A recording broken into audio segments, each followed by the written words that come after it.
हरे कृष्णा। आज हम लोग टीडीएस पढ़ेंगे, टैक्स डिडक्टेड एट सोर्स, या इसी में ही एक टॉपिक और आएगा टीसीएस का, tax collected at source. Basically ये प्रोसीजरल कंप्लाइंस वाला जो चैप्टर है उसी में दिया हुआ है। उसी में ही हम लोगों ने रिटर्न ऑफ इनकम का जो टॉपिक था वो पढ़ा था, एडवांस टैक्स का जो टॉपिक है वो पढ़ा है, और अब टीडीएस पढ़ रहे हैं। लेसन नंबर जो न्यू सिलेबस में है वो 1313 है और ओल्ड सिलेबस में 9 है। तो न्यू सिलेबस वाले इसको लेसन नंबर अगर करना चाहें तो 1313 कर सकते हैं। ठीक है, अब ये है क्या टीडीएस में मैं आपको क्या पढ़ाने वाला हूं, जरा समझते हैं। देखिए, गवर्नमेंट चाहती है, इनकम टैक्स डिपार्टमेंट चाहता है कि आपको जिस सोर्स से इनकम जनरेट, जहां से आपको इनकम मिले, वहीं से आपका टैक्स काट लिया जाए। यानी लेट से आपने बैंक में एफडी कराई और मान लीजिए उस एफडी में ब्याज बना पूरे साल का 1 लाख रुपीस का, तो बैंक आपको 1 लाख रुपीस का इंटरेस्ट नहीं देगा। बैंक क्या करेगा, बैंक उसमें टीडीएस काटेगा। अभी आपको पढ़ाया जाएगा कि अलग अलग चीजों पे अलग अलग क्या क्या टीडीएस के रेट हैं। तो जैसे बैंक जो काटता है 10% टीडीएस काटेगा, यानी आपका इंटरेस्ट बनेगा। अगर मान लेते हैं, सपोज किया है मैंने, पूरे साल का इंटरेस्ट 1 लाख, तो बैंक क्या करेगा सर, इसमें टीडीएस काटेगा। कितने परसेंट सर, मान लेते हैं सर इस पे 10%, तो 1 लाख का 10% यानी 10,000 का टीडीएस काटेगा और आपको बेटा देगा केवल 90,000। यानी बैंक का कोई नुकसान नहीं है। बैंक को तो 1 ही लाख देना ही था, 1 लाख का ब्याज बना। गवर्नमेंट ने उससे कह रखा है, इनकम टैक्स डिपार्टमेंट ने, कि भैया पूरा 1 लाख मत दियो, उसमें से टैक्स काट लेना और टैक्स गवर्नमेंट के पास यानी इनकम टैक्स डिपार्टमेंट के पास जमा हो जाएगा और 90,000 का जो है वो आपको मिल जाएगा। या फिर जैसे आप बहुत सारे गेम शोज, केबीसी, केबीसी आप देखते हैं, कभी ना कभी देखा होगा, कोई ना कोई, है ना एपिसोड। केबीसी में जैसे कोई इंसान कुछ जीतता है ना बेटा, तो वो उसको ना पूरा अमाउंट नहीं मिलता, उसमें से ना टीडीएस कटता है। जैसे मान लीजिए कोई इंसान केबीसी में गया और 1 करोड़ रुपए जीत गए। अब उसमें तो दिखाते हैं, है ना, अमिताभ बच्चन साहब उसमें दिखाते हैं, कभी ऐप यूज कर लेते हैं, कभी कुछ किए, आपके खाते में चला गया, तेज है, दुरुस्त है, जो भी है, चुरुस्त है, जो भी करके वो बेसिकली ऐड कर रहे होते हैं उस पर्टिकुलर ऐप का या बैंक का, वो ऐड हो रहा होता है। नीचे अगर आपने कभी ध्यान दिया हो तो नीचे एक लाइन लिखी हुई आती है उसी समय पे कि actual transfer will subject to tax reduction at source या इनकम टैक्स। तो वो बड़े महीन लेटर्स में लिखते हैं, एचडी चैनल्स वगैरह में अगर देखें तो दिखाई देते हैं। तो यानी दैट मींस वो केवल एक डिमॉन्स्ट्रेटिव पर्पस के लिए है, ऐसे नहीं मिलता, उसमें टैक्स कटेगा फिर वो आपको देंगे। तो जैसे उसमें आप जीते मान लीजिए 1 लाख रुपीस, तो 1 लाख में 30% का उस पर टैक्स है, अभी आपको पढ़ाया जाएगा, 30% का टीडीएस है, तो 30% टीडीएस कट जाएगा, आपको 70,000 मिलेंगे। 1 करोड़ जीते मान लीजिए तो मोटा मोटा 30 लाख का टीडीएस कट गया, आपको 70 लाख मिलेगा। ये जो भी इंसान टीडीएस काटता है, इसको गवर्नमेंट के पास जमा करा देता है। उसकी ड्यू डेट होती है अगले महीने की 7 तारीख वगैरह, भी पढ़ाएंगे इसी चैप्टर में क्या है। जमा कराने के बाद क्या होता है, उस बंदे को टीडीएस का रिटर्न फाइल करना पड़ता है। जैसे एक होता है इनकम टैक्स रिटर्न, वो अलग चीज है, टीडीएस रिटर्न अलग चीज है। तो टीडीएस रिटर्न किसको फाइल करना पड़ता है, जो टीडीएस काट रहा है, यानी जो टीडीएस का डिडक्टर है। एक हो गया डिडक्टर, एक हो गया डिडक्टी। डिडक्टर, डिडक्टर कौन व्यक्ति, जो टीडीएस काट रहा है, वो टीडीएस का रिटर्न फाइल करता है। रिटर्न मतलब उसमें डिटेल बताता है कि हमने साहब किसको पैसा दिया था, जिसको हमने पैसा दिया था उसका पैन नंबर क्या है। जैसे मान लीजिए मैंने बैंक में एफडी करा रखी है, मान लेते हैं पूरे साल का मेरा ब्याज 1 लाख बनता है, तो बैंक 10,000 का टीडीएस काट के जमा करा देगा गवर्नमेंट के पास, 90,000 मेरे खाते में आ जाएंगे। अब बैंक क्या करेगा, जब टीडीएस का रिटर्न भरेगा, बैंक भरेगा, मैं तो भरूंगा नहीं, बैंक भरेगा, डिडक्टर भरता है, तो बैंक क्या करेगा, उसमें दिखाएगा कि हमने ये इंटरेस्ट किसको दिया, तो मेरा नाम विक्की अग्रवाल जी, उनका पैन नंबर, मेरा पैन नंबर डालेगा, पैन नंबर समझता, मेरा पैन नंबर, कितना अमाउंट दिया 1 लाख, उस पर कितना टीडीएस काटा 10,000, नेट कितना बना 90,000, और उसको बैंक ने जमा कराया तो चालान नंबर लिखेगा कि हमने 10,000 इस डेट को जमा करा दिया था इस चालान नंबर के थ्रू। ऐसे करके बैंक ने जिसका जिसका टीडीएस काटा होगा उस रिटर्न में सबकी डिटेल जाएगी ना, लाइन बाय लाइन। केवल मैंने ही थोड़ी ना एफडी करा रखी होगी, आपने भी हो सकता है करा रखी हो, आपका भी टीडीएस कटेगा। तो अगली लाइन में आपका लिखेगा कि आपका नाम, आपका पैन नंबर, आपका इंटरेस्ट कितना बना, लेट्स से आपका इंटरेस्ट बना 70,000 का, 70,000 टीडीएस कितना कटा, मान लो 7,000 का। तो सबके में टीडीएस रिटर्न अपलोड होता है। जो भी टैक्स काटता है वो टीडीएस रिटर्न भरता है। जब वो टीडीएस रिटर्न भरता है ना, उसमें पैन नंबर डाल रहा होता है। पैन नंबर से क्या होता है, ऑटोमेटिक जब मैं अपने इनकम टैक्स रिटर्न को लॉग इन करूंगा, इनकम टैक्स साइट पे जाकर के, ई फाइलिंग की साइट पे जाके जब मैं लॉगिन आईडी पासवर्ड अपना डालूंगा, अपने pan number basically login ID होती है, पासवर्ड जो मैं बनाना चाहूं तो मैं अपना लॉगिन आईडी पासवर्ड डालूंगा। और वहां पे मैं जब चेक करूंगा तो वहां पे एक फॉर्म आता है 26AS, वहां पे मेरे को एक फॉर्म दिखाई देगा 26AS। उसमें मैं जब चेक करता हूं, ये फॉर्म नंबर है, इसका कोई फुल फॉर्म नहीं, ठीक है ना। इसमें जब मैं चेक करूंगा तो वहां पे मेरे को शो हो जाएगा कि मेरा इस बैंक ने, लेट से मेरा बैंक ऑफ इंडिया में एफडी है, तो मेरे बैंक ऑफ इंडिया ने टीडीएस काटा है, जिसमें टोटल 1 लाख का ब्याज था और 10,000 का टीडीएस काटा। यानी मेरे में ऑटोमेटिक, मेरे में कैसे शो हो गया, क्योंकि उसने मेरा पैन नंबर डाला और सब कुछ ऑटोमेटिक रिकंसाइल। ऐसे ही मान लीजिए कोई व्यक्ति कहीं जॉब करता है, तो एम्प्लॉयर जब उसको सैलरी देगा तो उसमें से क्या करेगा, टीडीएस काट के एम्प्लॉय को देगा। और फिर एम्प्लॉयर क्या करेगा, टीडीएस का रिटर्न फाइल करेगा, जिसमें वो डिटेल डालेगा, एम्प्लॉय का नाम क्या था, एम्प्लॉय का पैन नंबर क्या था। और फिर जब एम्प्लॉय चेक करेगा अपना 26 तो उसमें शो करेगा। हो सकता है उस एम्प्लॉय का टीडीएस बैंक से भी कटा हो, बैंक में भी एफडी करा रखी हो, एम्प्लॉयर ने भी काटा हो, जहां जहां से कटेगा सब 26 में शो करता है। हो सकता है उसने कोई प्रॉपर्टी किराए पे उठा रखी हो, तो किराया मिलता हो, टीडीएस कटने के बाद मिलता हो, तो वो सब 26 में शो करता है। यहां तक बात समझ गए। अब बात यह आती है, जैसे हमने इंटरेस्ट की ही बात करी कि 1 लाख का इंटरेस्ट था, 10,000 का टीडीएस कट गया और 90,000 हमको मिला।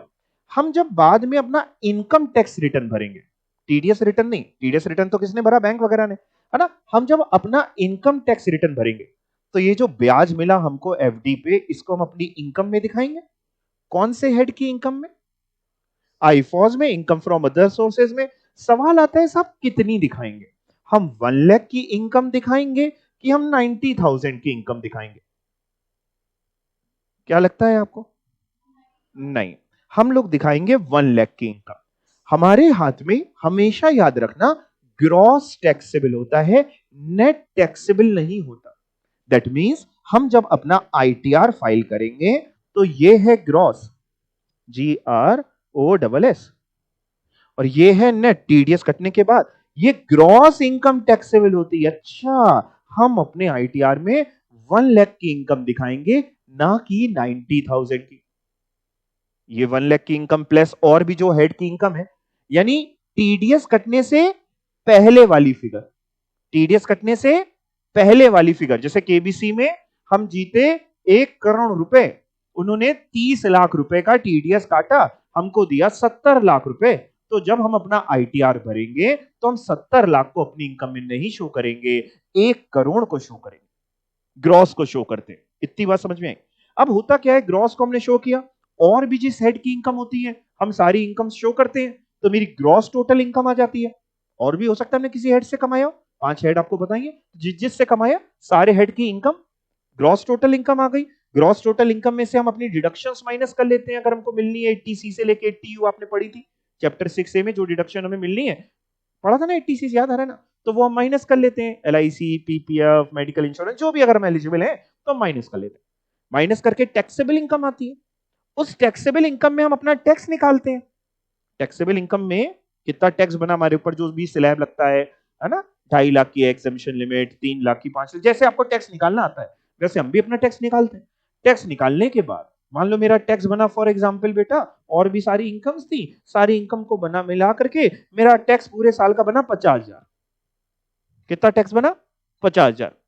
अब इस 50,000 में जो मेरा टीडीएस पहले से कट चुका है वो मेरा 26AS में शो हो रहा होता है, कितना टीडीएस कट चुका है उसको हम माइनस कर लेते हैं। भाई 50,000 में 10,000 का टैक्स तो पहले ही जमा हो चुका है, बैंक ने जमा किया था, लेकिन किसके बिहाफ पे किया था? वो टैक्स था किसका? मेरा था ना। बैंक ने काट के जमा किया था, लेकिन किसके बिहाफ पे? मेरे। तो मेरा जो टोटल टैक्स बना 50,000 रुपए, लेकिन उसमें से जो पहले से टीडीएस कट चुका है 10,000, वो माइनस कर लेते हैं, 40,000 आ जाता है। मैंने कोई अगर advance tax during the year जमा किया हुआ है, लेट से मैंने एडवांस टैक्स जमा किया हुआ है 5,000 का फॉर एग्जांपल, तो वो भी माइनस हो जाता है। अगर नहीं जमा किया होगा तो कुछ नहीं माइनस होगा। मान लो एडवांस टैक्स 5,000 जमा किया है, तो नेट कितना बचा?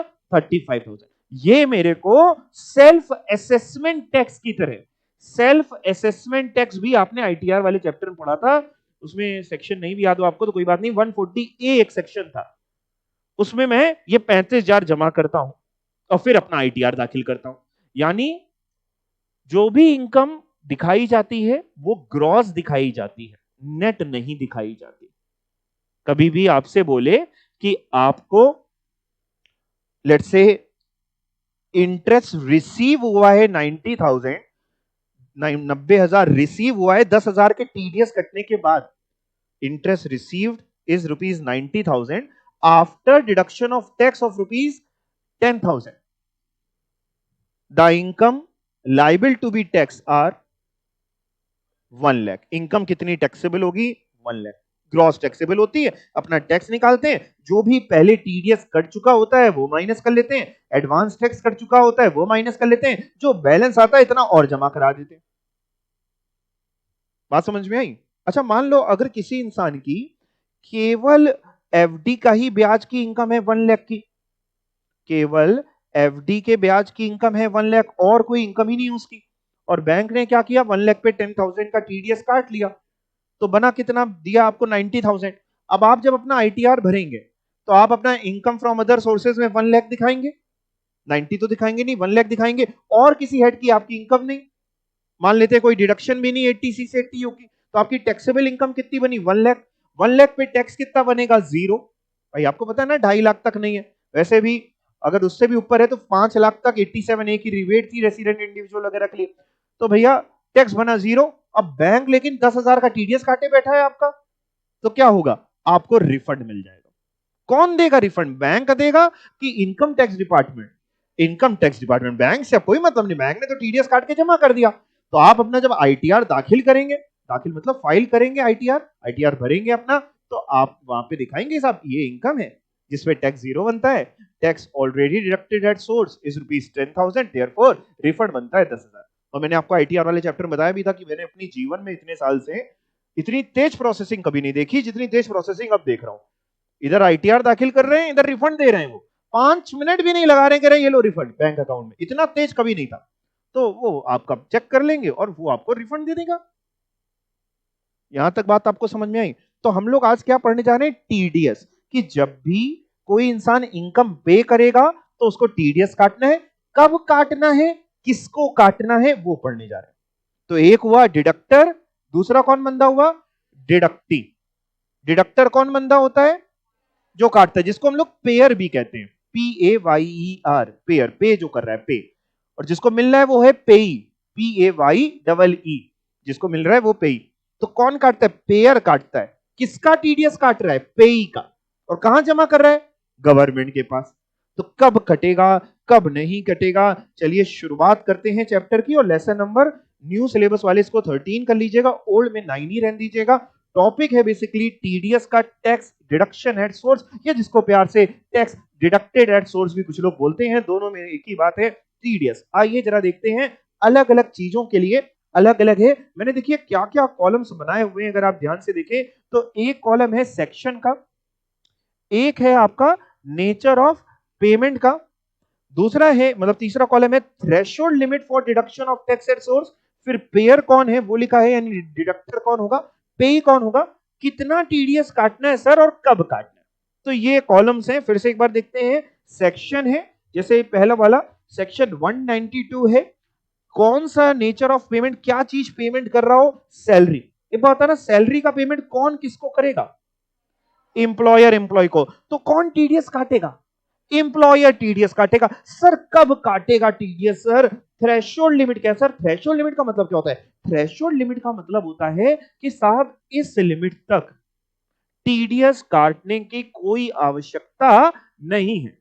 यानी मान लीजिए हमने अपने यहां किसी को जॉब पे रखा, उसको हम महीने की 10,000 रुपए सैलरी देते हैं। पूरे साल की सैलरी कितनी बनी बेटा? 1,20,000। लॉ मेकर कह रहा है साहब, जिस सज्जन को ये सैलरी मिल रही है, जिसको सैलरी मिल रही है, उसके पूरे साल की सैलरी क्या बेसिक एग्जेम्पशन लिमिट से ज्यादा है? भाई उस बंदे के लिए टैक्स कब लगेगा? जब उसकी बेसिक एग्जेम्पशन लिमिट से ज्यादा इनकम होगी, यानी 2.5 लाख या 3 लाख, याद आ रहा है आपको, या 5 लाख, एज द केस में भी।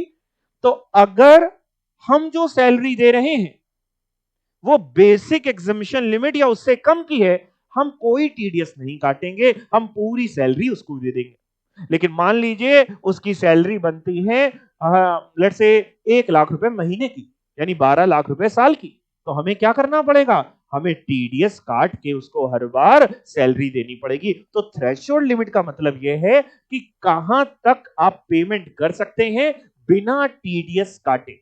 पढ़ के देखते हैं। Threshold limit for deduction of tax at source, क्या लिखा है?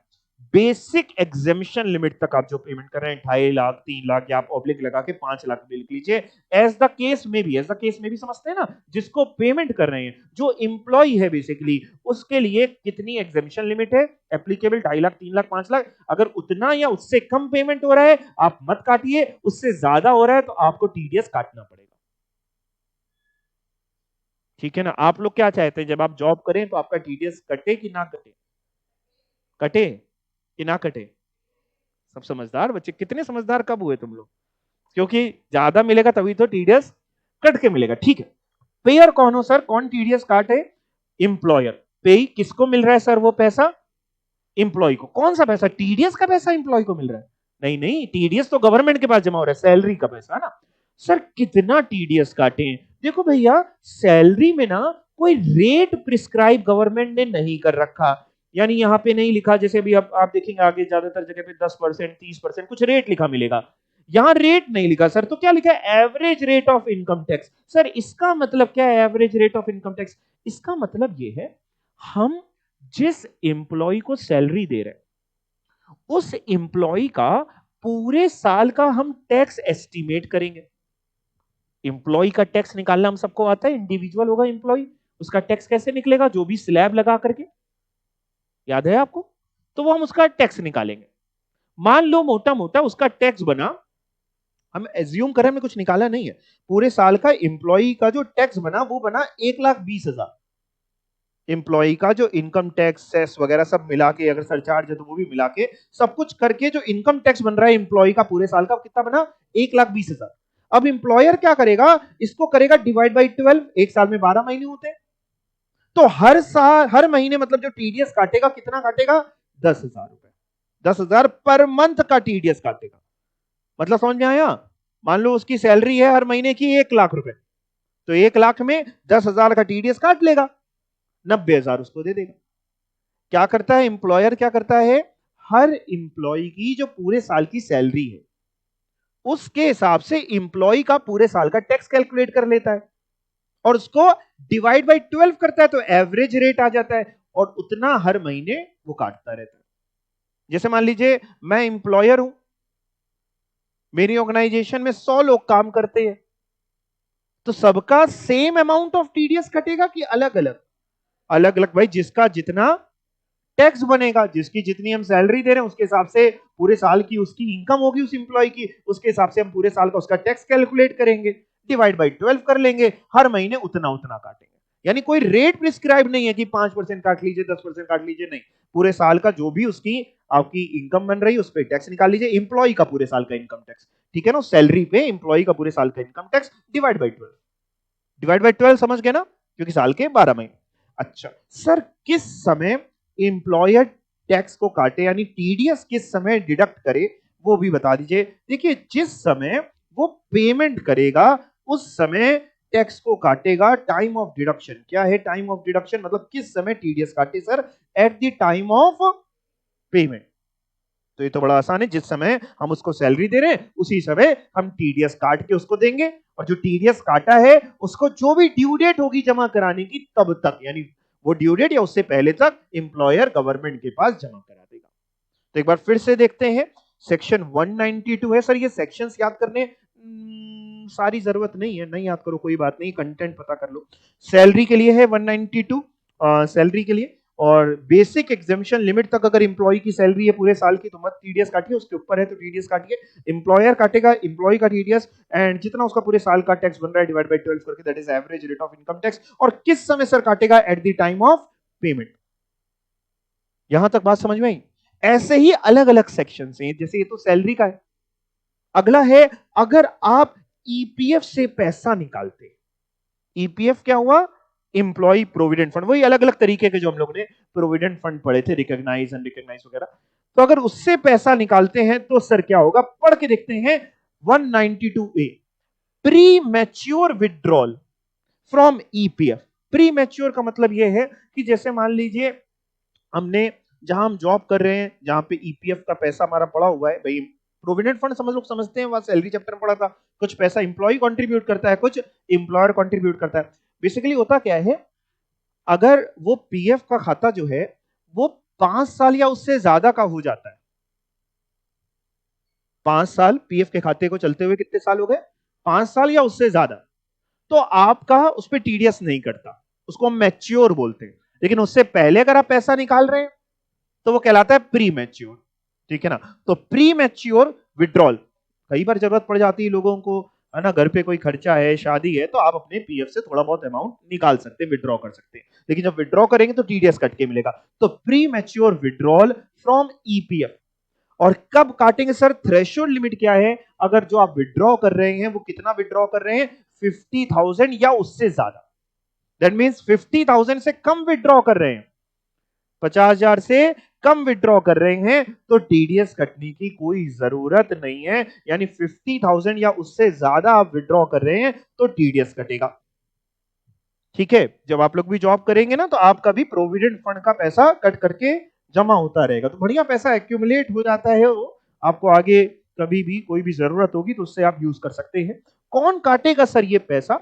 जो ईपीएफ स्कीम का ट्रस्टी है, जो उसको मेंटेन कर रहा है, इन शॉर्ट जो उस प्रोविडेंट फंड के खाते को मेंटेन कर रहा है, जो भी मेंटेन कर रहा है वही आपको पेमेंट देगा, तो वो आपको पैसा टीडीएस काट के देगा। तो वो कौन मेंटेन करता है? जो इंसान मेंटेन करता है उसको हम कहते हैं trustee of the EPF scheme.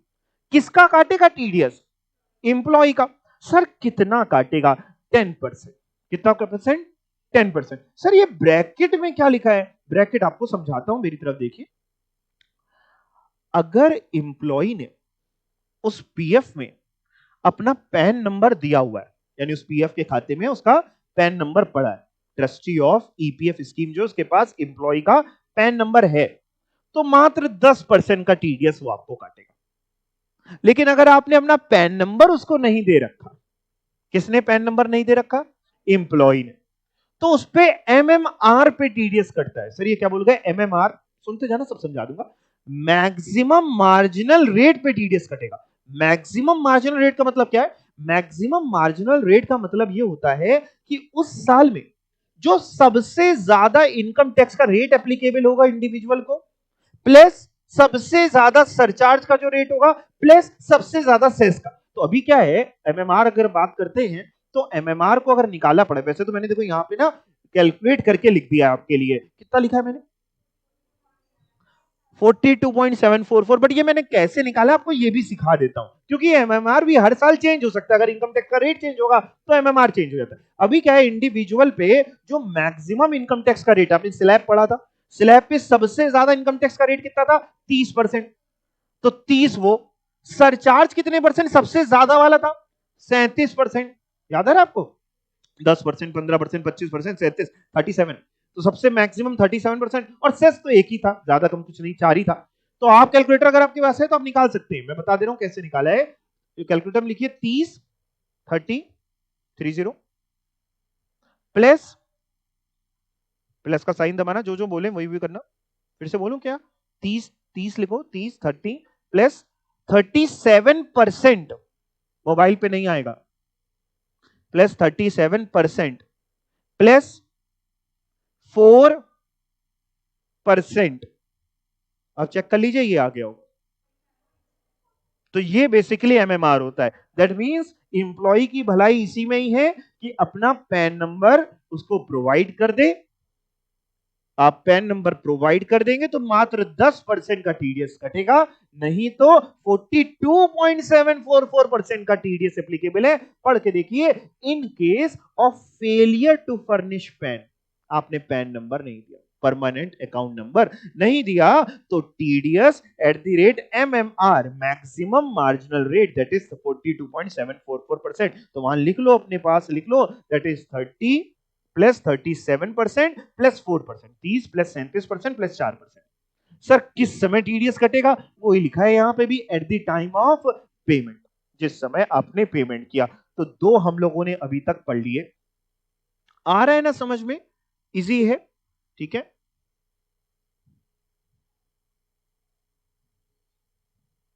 कह रहे हैं सर इनकम टैक्स में टीडीएस के बाद जो इनकम मिल रही होती है उस पर ऑलरेडी टैक्स कर चुका होता है, तो पूरी शो करते हैं, क्यों करते हैं भाई साहब? पूरी शो करेंगे, ग्रॉस शो करेंगे, इसलिए शो करते हैं क्योंकि टीडीएस तो एक रेट पे कट गया 10%। अब मान लो आपकी जो ओवरऑल इनकम है सारे हेड के मिला के वो 10 लाख से ऊपर है, तो 10% टैक्स थोड़ी ना देना है, 30%। टीडीएस तो गवर्नमेंट ने केवल ये कहा कि ठीक है थोड़ा सा हम काट ले रहे हैं, बट एक्चुअल कितना तुम्हारा टैक्स बन रहा है कितना नहीं बन रहा है ये तो बाकी इनकम पे डिपेंड करता है, इसलिए ग्रॉस इनकम निकाली जाती है। और डबल टैक्सेशन कहीं है नहीं, डबल टैक्सेशन इसलिए नहीं है जो टीडीएस कट चुका है वो हम आपको बाद में उसकी रिबेट दे देते हैं। भाई जो भी आपका टैक्स बना उसमें से हम वो टीडीएस माइनस करवा देते, तभी तो जमा कराते हैं। जो भी आपका मान लो 50,000 का टैक्स बना, 10,000 का टीडीएस कट चुका है तो 10,000 माइनस करके 40,000 ही तो और जमा करा रहे हैं। अगर हम पूरा कहते नहीं 50,000 फिर जमा करो तो डबल टैक्सेशन होता। तो इसलिए जब भी टैक्सेबल होता है तो ग्रॉस टैक्सेबल होता है, ठीक है। तीसरा सेक्शन सर कौन सा है? आपने डिबेंचर्स कभी सुने वर्ड? डिबेंचर या किसी भी तरीके की कोई सिक्योरिटीज, मान लीजिए आप इन्वेस्टमेंट करते हैं, आपने किसी कंपनी के डिबेंचर्स वगैरह खरीद लिए, बॉन्ड्स वगैरह खरीद लिए, तो वो आपको क्या देगी कंपनी? इंटरेस्ट देगी, ब्याज। वो जब आपको ब्याज देगी ना सर, तो वो टीडीएस काटेगी। कौन से सेक्शन में काटेगी sir? 193 interest on securities. Sir कब काटेगी? अपने आप पढ़ो, थ्रेशोल्ड लिमिट क्या लिखी, अपने आप पढ़ के देखो, पूरा पढ़ो, पूरी बात पढ़ना, सिर्फ 5,000 से ज्यादा नहीं, पूरा पढ़ो।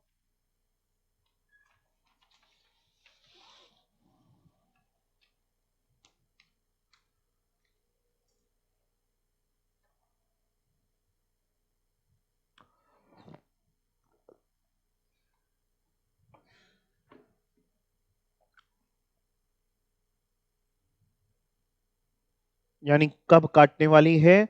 जब कितना पेमेंट कर रहे हो पूरी कंडीशन के साथ पढ़ते हुए, मोर देन 5,000, यानी 5,000 की थ्रेशोल्ड लिमिट है, 5,000 या उससे कम पे नहीं काटना, लेकिन किसके लिए पढ़ना पड़ेगा ध्यान से। 5,000 से ज्यादा हो in a financial year, in case of interest on debentures issued by a company.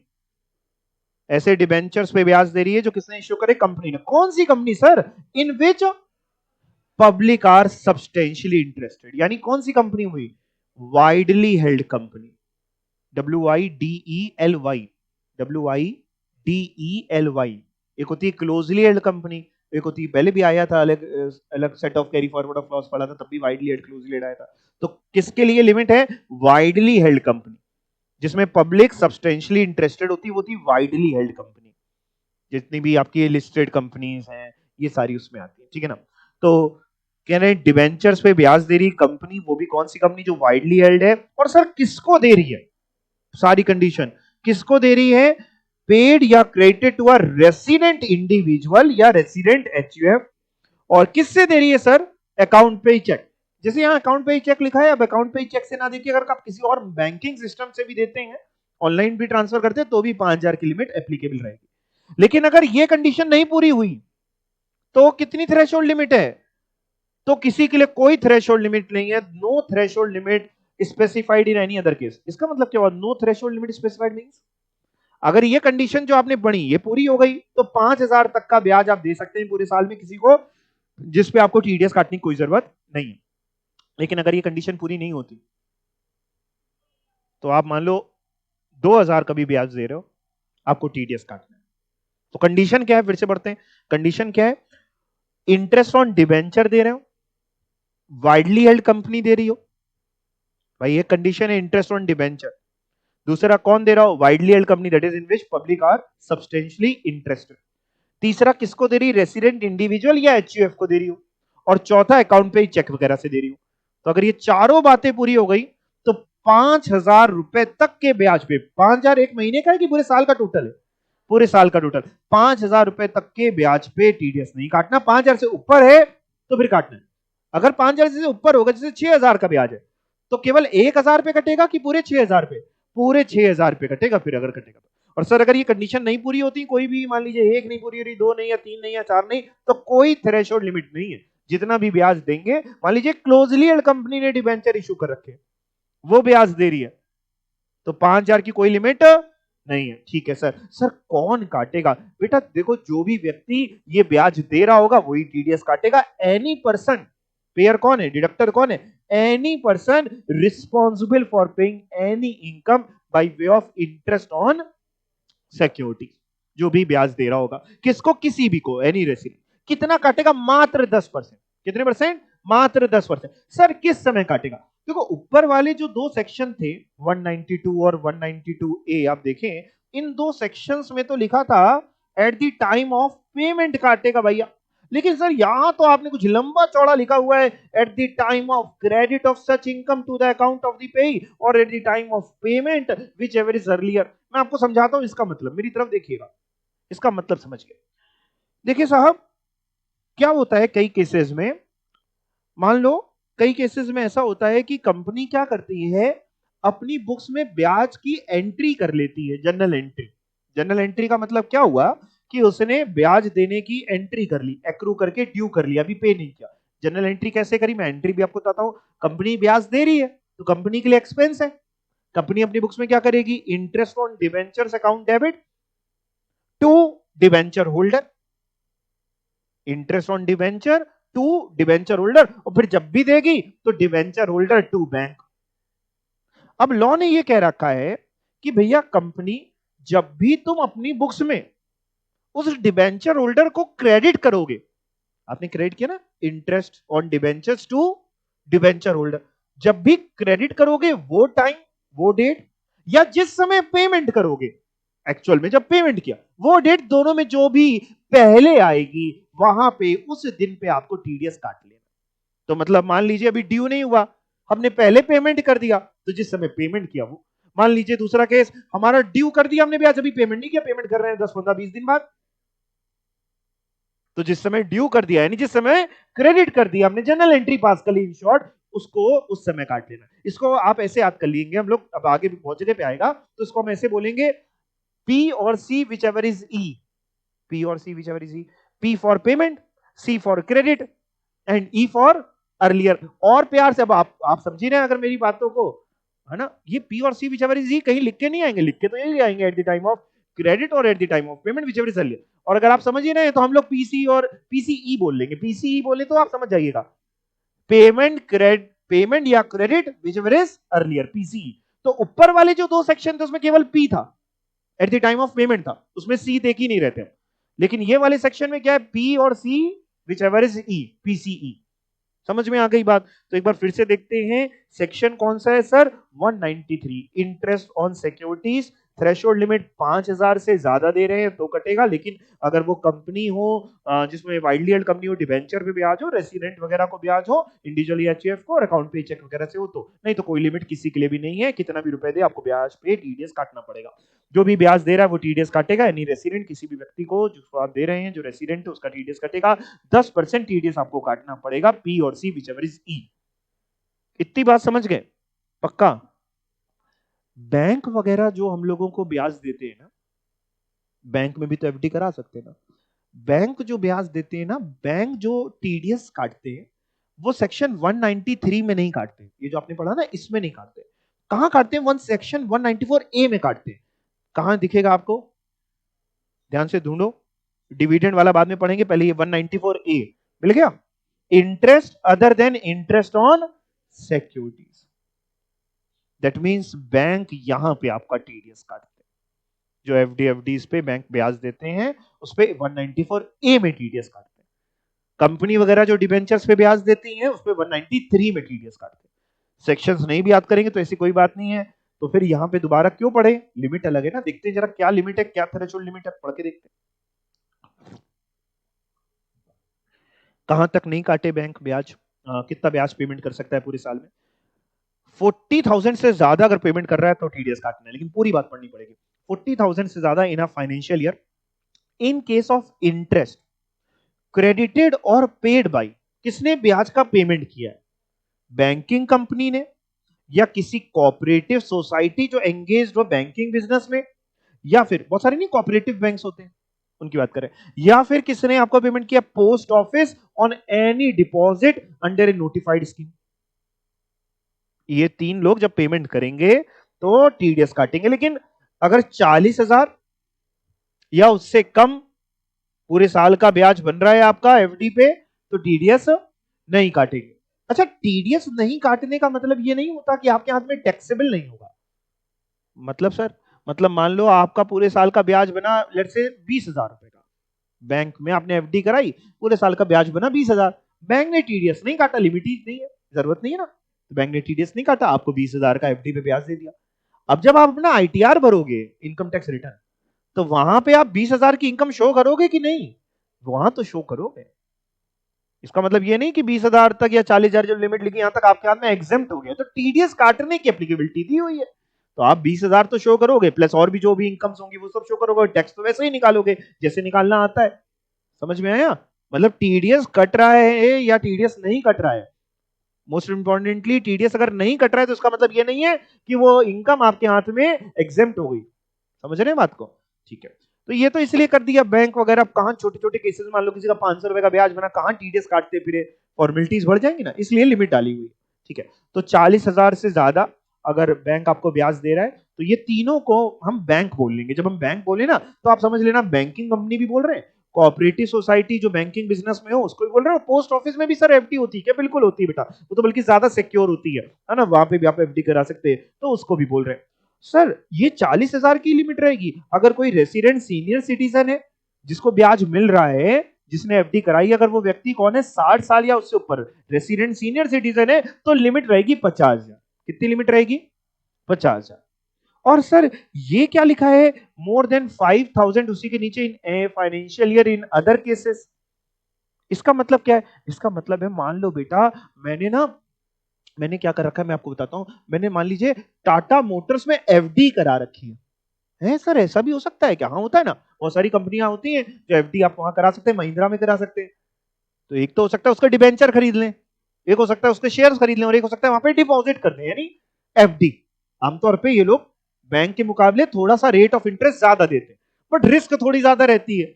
Bank वगैरह के डूबने के चांसेस कम है, इनके डूबने के चांसेस ज्यादा रहते हैं। तो मान लीजिए मैंने एफडी करा दी, वहां पे वो लोग भी हमको जब ब्याज देंगे उस एफडी पे, तो वो भी टीडीएस काटेंगे 194A में, लेकिन उसके लिए लिमिट वो 40,000 या 50,000 नहीं देखेंगे, 5,000। यानी मेरे पूरे साल का ब्याज अगर 5,000 या उससे कम बन रहा है तो बिना टीडीएस काटे दे देंगे, और 5,000 से ज्यादा बन रहा है तो टीडीएस काट के देंगे। तो बैंक्स वगैरह जब दे रहे हैं तो लिमिट है 40,000 रुपए की ब्याज की। ये एफडी का अमाउंट है कि इंटरेस्ट का, इंटरेस्ट का। तो अगर 40,000 या उससे कम है तो टीडीएस नहीं कटेगा, रेसिडेंट सीनियर सिटीजन है 50,000 या उससे कम है टीडीएस नहीं कटेगा, और उसके अलावा बाकी केसेस में 5,000 रुपए। सर कौन काटेगा टीडीएस, बैंक वगैरह काटेंगे, लेकिन सर इतना लंबा चौड़ा क्या लिखा है, पढ़ के देखते हैं। एनी पर्सन, थोड़ी देर के लिए ब्रैकेट को छोड़ते हैं, अभी पढ़ेंगे, काटना नहीं। एनी पर्सन और ब्रैकेट के बाद क्या लिखा है, रिस्पॉन्सिबल फॉर पेइंग, क्या लिखा है, एनी पर्सन, ब्रैकेट को छोड़ दिया मैंने 1 मिनट के लिए, any person responsible for paying interest other than interest on security, जो भी आपको ब्याज दे रहा हो यानी बैंक वगैरह।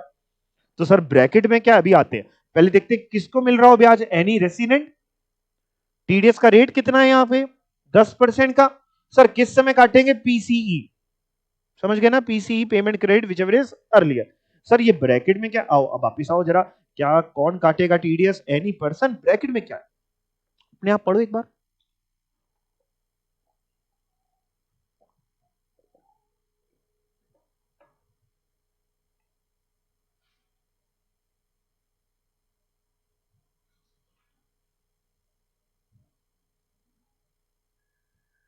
कह रहा कोई भी व्यक्ति काटेगा टीडीएस, लेकिन कौन नहीं काटेगा, अगर जो पेमेंट कर रहा है, अगर वो इंडिविजुअल है। पेयर की बात कर रहे हैं कि पेई की, पेयर की बात कर रहे हैं, पेयर अगर जो ब्याज दे रहा है, सर इंडिविजुअल क्यों देगा? मान लो इंडिविजुअल ने किसी से एफडी ले रखी है, तो इंडिविजुअल या एचयूएफ जो इंसान ब्याज दे रहा है, अगर वो इंडिविजुअल या एचयूएफ है और साथ में और मतलब हिंदी वाला और इंग्लिश वाला एंड, उसके बिजनेस या प्रोफेशन जो भी है, अगर उसका टर्नओवर बिजनेस है 1 करोड़ से ज्यादा ना हो और प्रोफेशन है तो 50 लाख से ज्यादा ना हो, तो उसको टीडीएस नहीं काटना। मेरी तरफ देखिए, मैं आपको समझाता हूं इसका मतलब। मान लीजिए मैं सोल प्रोप्राइटरशिप में अपना काम करता हूं। सोल प्रोप्राइटरशिप मतलब एज अ इंडिविजुअल, और मैंने किसी से एफडी का पैसा लिया हुआ है, मैंने डिपॉजिट्स एक्सेप्ट करे हुए हैं, मैं उस पर ब्याज देता हूं, और मेरा मेरा बिजनेस है, सोल प्रोप्राइटरशिप में अपना बिजनेस कर रहा हूं। मेरा पूरे साल का टर्नओवर 1 करोड़ या उससे कम है, 1 करोड़ से ज्यादा नहीं है।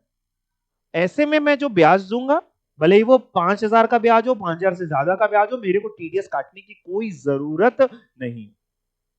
तो अगर मैं इंडिविजुअल या एचजीएफ हूं और मेरा बिजनेस है और मेरा टर्नओवर कितना है साहब, 1 करोड़ या उससे कम है, मेरे को टीडीएस नहीं काटना, मैं ऐसे ही पेमेंट कर दूंगा। और अगर मैं प्रोफेशन में हूं, इंडिविजुअल या एचयूएफ हूं और प्रोफेशन में हूं, तो मेरा टर्नओवर मतलब या रिसिट बोल लो 50 लाख या उससे कम है, तो मेरे को टीडीएस काटने की कोई जरूरत नहीं है। वो कह रहे हैं आप छोटे व्यापारी, हम कहां टीडीएस काट के जमा वहां कराओगे, आप दे दो उसको, हम उसी से टैक्स ले लेंगे। भाई वो तो अपनी इनकम में शो करेगा ही ना, जिसको मिला है वो इनकम फ्रॉम अदर सोर्सेज में तो शो करेगा ही, हम उसी से ले लेंगे। लेकिन अगर आप इंडिविजुअल एचयूएफ नहीं है, पेयर इंडिविजुअल एचयूएफ नहीं है, तो ये ब्रैकेट आपके लिए आई नहीं। ब्रैकेट किसके लिए है? केवल इंडिविजुअल एचयूएफ, वो भी जिसका बिजनेस है तो 1 करोड़ या उससे कम का टर्नओवर है, और प्रोफेशन है तो 50 लाख या उससे कम का है। बात गई दिमाग में? समझ में आ गई बात? 194B, अभी जैसे मैंने केबीसी की बात करी थी, है ना, वो लोग जब आपको टीडीएस काट के देते हैं ना, तो वो इसी सेक्शन में कटता है, 194B में कटता है।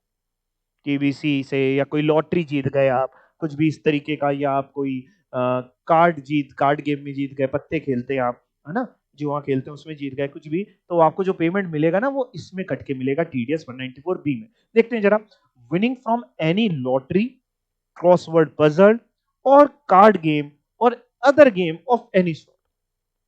कितना लिखा है सर? मोर देन 10,000, यानी अगर आप जीते हैं 10,000 या उससे कम, तो टीडीएस नहीं कटेगा, आपको पूरा पूरा मिल जाएगा। 10,000 से ज्यादा तो टीडीएस कटेगा। कौन काटेगा sir? The person responsible for paying income by way of such winning. जो भी आपको पैसा दे रहा है, केबीसी वाले दे रहे हैं तो केबीसी वाले काटेंगे, गोवा में कसीनो में चले गए वो पैसा दे रहा है तो वो काट के पैसा आपको टीडीएस देगा। और किसको मिल रहा हो वो पैसा, जीता कौन है? Any person. कितने परसेंट कटेगा? 30%। किस समय? पेमेंट के समय।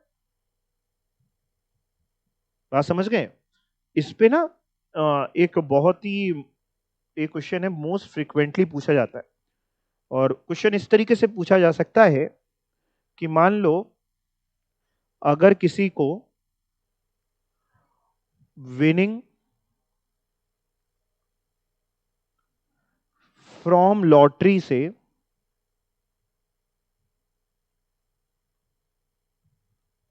रिसीव्ड हुआ है 70,000। क्वेश्चन बना रहा हूं एक छोटा सा, किसी को रिसीव्ड हुआ है विनिंग फ्रॉम लॉटरी से कितने रुपए बेटा? 70,000। तो बस क्वेश्चन बड़ा छोटा सा कि डिटरमाइन द अमाउंट टैक्सेबल। तो आधे बच्चे तो समझ ही नहीं पाते कि क्वेश्चन क्या रहा है। इतना सा क्वेश्चन ऐसे एग्जाम में आ गया मान लो, तो आधे तो यही झूल जाएंगे। कहना क्या चाह रहा है? कह रहा है लॉटरी से आपको पैसा रिसीव हुआ 70,000, तो उसके हाथ में कितना टैक्सेबल होगा? 99% बच्चे 70,000 आंसर लिख के आएंगे, लेकिन वो गलत है, क्योंकि 70,000 तो मिला है, ये आफ्टर टीडीएस होगा, ये तो नेट है। टैक्सेबल तो ग्रॉस होता है। आप समझिए मेरी बात को। 70,000 क्या वर्ड यूज हुआ है? रिसीव्ड। रिसीव्ड वर्ड यूज हो या नेट वर्ड यूज हो, इसका मतलब क्या? ये 70,000 आफ्टर डिडक्टिंग ऑफ टैक्स है, टीडीएस कटने के बाद है 70,000। कितना टैक्सेबल होगा? 70 थोड़ी ना होगा सर, 70 से ज्यादा होगा, बिफोर टीडीएस की फिगर निकालनी पड़ेगी। कितने परसेंट? 91,000। 91,000 नहीं होगा, जितना होगा उसका 30% कटेगा, और कटने के बाद 70 बचेगा। 70,000 का 30% नहीं, अगर आप 70,000 का 30% निकाल के कह रहे हैं 21,000 निकाल के जोड़ के 91,000 बता रहे हैं तो आप गलत हो गए। 91,000 का 30% निकाल के माइनस करो 70,000 थोड़ी ना बचता है भैया। 70,000 का 30% नहीं, जितना भी उसने जीता होगा उस पे 30% कटा होगा और माइनस होने के बाद 70,000 बचा, तो वो ग्रॉस वो बताना है कितना होगा। वो 1 लाख जीता होगा, 1 लाख रुपए टैक्सेबल होगा। इसका सही आंसर 1 लाख होगा, ना कि 70,000, ना कि 91,000। भाई 1 लाख अगर जीता होगा तभी तो 1 लाख का 30%, 30,000 का टीडीएस कटा होगा तो बचा 70,000। अब ये 1 लाख कैसे निकला, ये 1 लाख कैसे निकाल दिया तुम लोगों ने? बिल्कुल सही निकाला, इसका आंसर सही आंसर 1 लाख है। बट आपने 1 लाख कैसे निकाला हमको ये तो बता दो। तुक्का मारा कि धीमे से दिमाग चला, क्या हुआ है? यूनिटरी मेथड, क्या यूनिटरी मेथड लगाए हो? हाँ अच्छा चलो ठीक है, 1 लाख आंसर सही है। अगर मान लो मैं इसमें थोड़ा फेरबदल कर दूं, मैं इसमें फेरबदल करता हूं, देखते हैं आप क्या बताते हैं।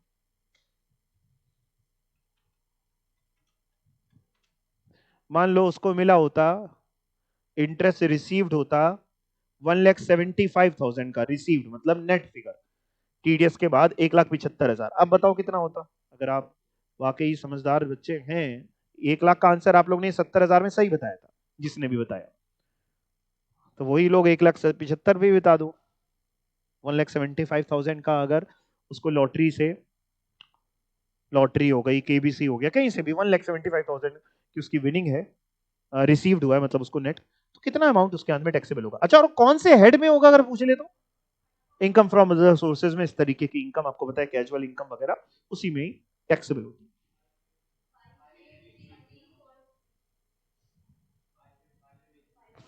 583333 कितने मतलब 58,000, 5 लाख समथिंग, क्या चीज, इतना बता दो। 5,83,000, मेरे हिसाब से तो इतना नहीं आएगा, गलत है। चेक कर लो, 5,80,000 जो भी आप बता रहे हो उसका 30% निकाल के माइनस करके देखो 1,75,000 बचता है। क्रॉस चेक खुद कर लो, जो भी आप फिगर बताओ उसका 30%, ग्रॉस का 30% निकाल के, क्रॉस वेरीफाई करने के लिए क्या करेंगे, ग्रॉस का 30% निकाल के माइनस करके देखो 1,75,000 बचता है क्या? बचता है? हमको भी सिखा दो इसे कैसे निकलता है। नहीं बच रहा ना? नहीं नहीं नहीं, एक मिनट, एक मिनट रुको ना। देखो जैसे ये 1 लाख आपने बताया, अभी मैंने निकालना नहीं सिखाया, मैं तो आप ही का दिमाग लगवा रहा हूँ। आप लोग ने 1 लाख की इनकम बताई तो 1 लाख की सही थी। क्रॉस वेरीफाई कैसे करा सकते हैं इसको? मैं आपको ऐसे चेक करा सकता हूँ कि 1 लाख जब मिला होगा, मतलब 1 लाख जब जीता होगा तो 30% टीडीएस कटा होगा। 1 लाख का 30% टीडीएस कटा होगा यानी 30,000 का, इसलिए उसको रिसीव्ड हुआ 70,000। तो आप लोगों ने इसमें जो हमको आंसर बताया 1 लाख, ये बिल्कुल ठीक था। दूसरा मैंने आपको दिया कि अगर उसको रिसीव्ड होता है 1,75,000, उसको अगर रिसीव्ड होता है कितना सर, 1,75,000, तो उसको ग्रॉस कितना होगा। अब आप लोगों ने कुछ जो आंसर बता रहे थे कितना, मैं लिख के एक बार चेक कर लेता हूं, कितना बता रहे थे? 5,83,333, मतलब तीन तीन और लगा दें ऐसे ये। हाँ इसका जरा 30% निकाल के जरा माइनस करके देखते हैं क्या इतना बचेगा। हमें नहीं लगता कितना बचेगा। इसका 30% यानी 5,83,333 का 30% निकालो जरा। 1 2 3 4 5, 5 8, 1 2 3 4, हाँ इसका 30% निकालो जरा, कितना आता है? इसका 30% आता है 1,75,000। 30% थोड़ी ना इतना चाहिए, नहीं समझे? हमें तो इतना चाहिए कि ये इसका जब 30% निकले 30,000 तो 70 बचे। आपने तो 30 निकाल के बता दिया कि 1,75 होगा, 30 माइनस करने के बाद 1,75 बचना चाहिए ना। ये आंसर गलत है। पहली बात समझ में आई कि आंसर क्यों गलत है, कि ये नहीं समझ आया? आ गया ना? आप जो भी फिगर बताएं, तो ये मैं हटा देता हूं गलत वाला। आप जो भी फिगर बताएं, जो भी अमाउंट, उसका जब 30% निकालें और माइनस कर दें, ग्रॉस में से टीडीएस माइनस कर दें 30%, तो 1,75,000 बचना चाहिए। तो आपने उधर तो सही बता दिया क्योंकि मैंने फिगर ही जानबूझ के 70,000 ली थी, मेरे को बता था, बता लोगे। ये बताओ जरा कैसे निकलेगा।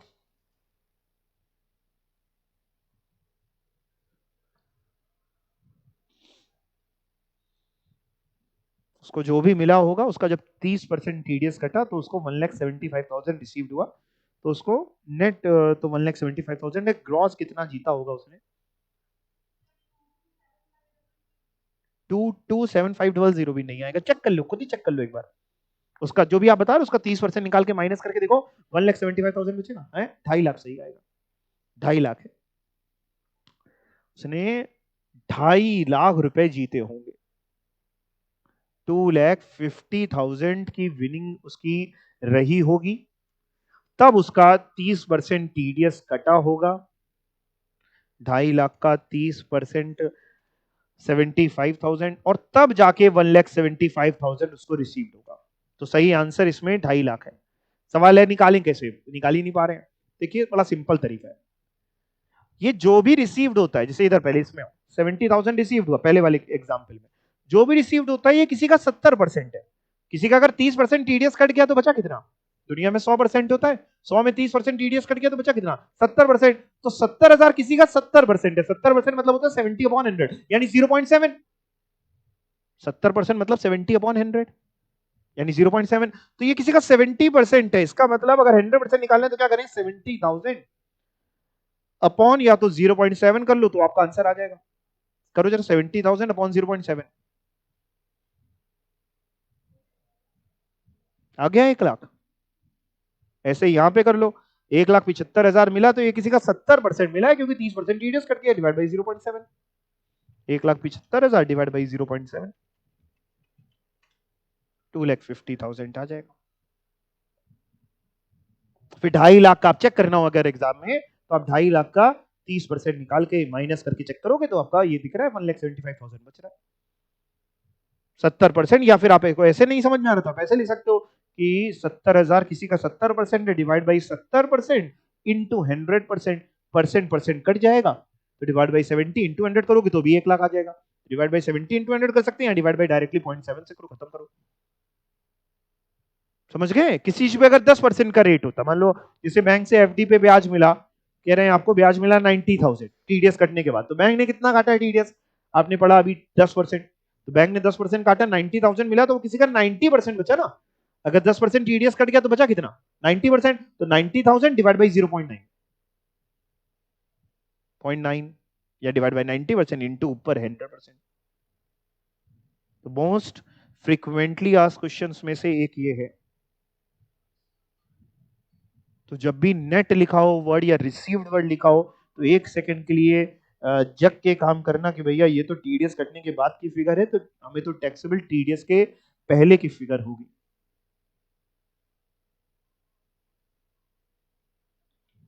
गई बात दिमाग में? सभी में डिवाइड बाई 0.7 होगा, अकॉर्डिंग टू टीडीएस रेट वो चेंज हो जाएगा। 30% है इसलिए 0.7 से डिवाइड किया, 10% होगा तो 0.9 से डिवाइड होगा, 5% अगर टीडीएस होता तो डिवाइड बाई 0.95 से होता, 95 बचा। खैर ये नोट करना है क्या? कर लो फटाफट जिसको भी करना है। अगर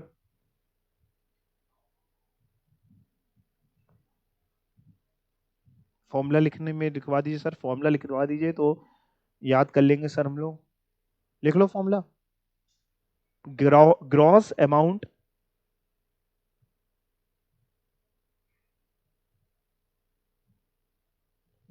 amount taxable is equal to amount received, gross amount taxable is equal to amount received divide by 0.7।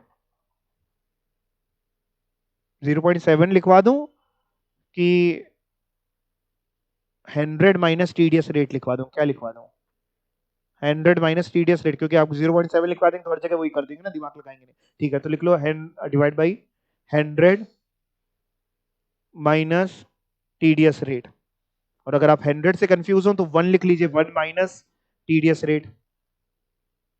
मतलब क्या कह रहा हूं मैं आपको समझा देता हूं मैं क्या कह रहा हूं। मैं ये कह रहा हूं आप ये लिख लो, ग्रॉस कैसे निकला, अमाउंट जो रिसीव्ड हुआ, और 1 लिख लो आप, 100 लिखोगे फिर इंटू 100 ऊपर करना पड़ेगा, 1 माइनस टीडीएस रेट। लेकिन टीडीएस रेट जो लेना, जैसे अमाउंट रिसीव्ड हुआ आपका जो भी, अपॉन 1 माइनस टीडीएस रेट, अगर 30% है तो 30% ना लेना, 0.3 लेना।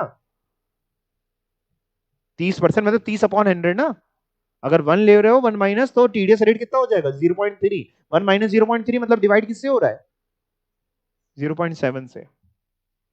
तो gross amount taxable is equal to amount जो रिसीव्ड हुआ अगर 70,000 रिसीव्ड हुआ अपॉन 1 माइनस टीडीएस रेट यानी 1 माइनस 0.3, अगर 30% टीडीएस रेट है तो 70,000 अपॉन 0.7 यानी आपका 1 लाख रुपीज टैक्सेबल होगा।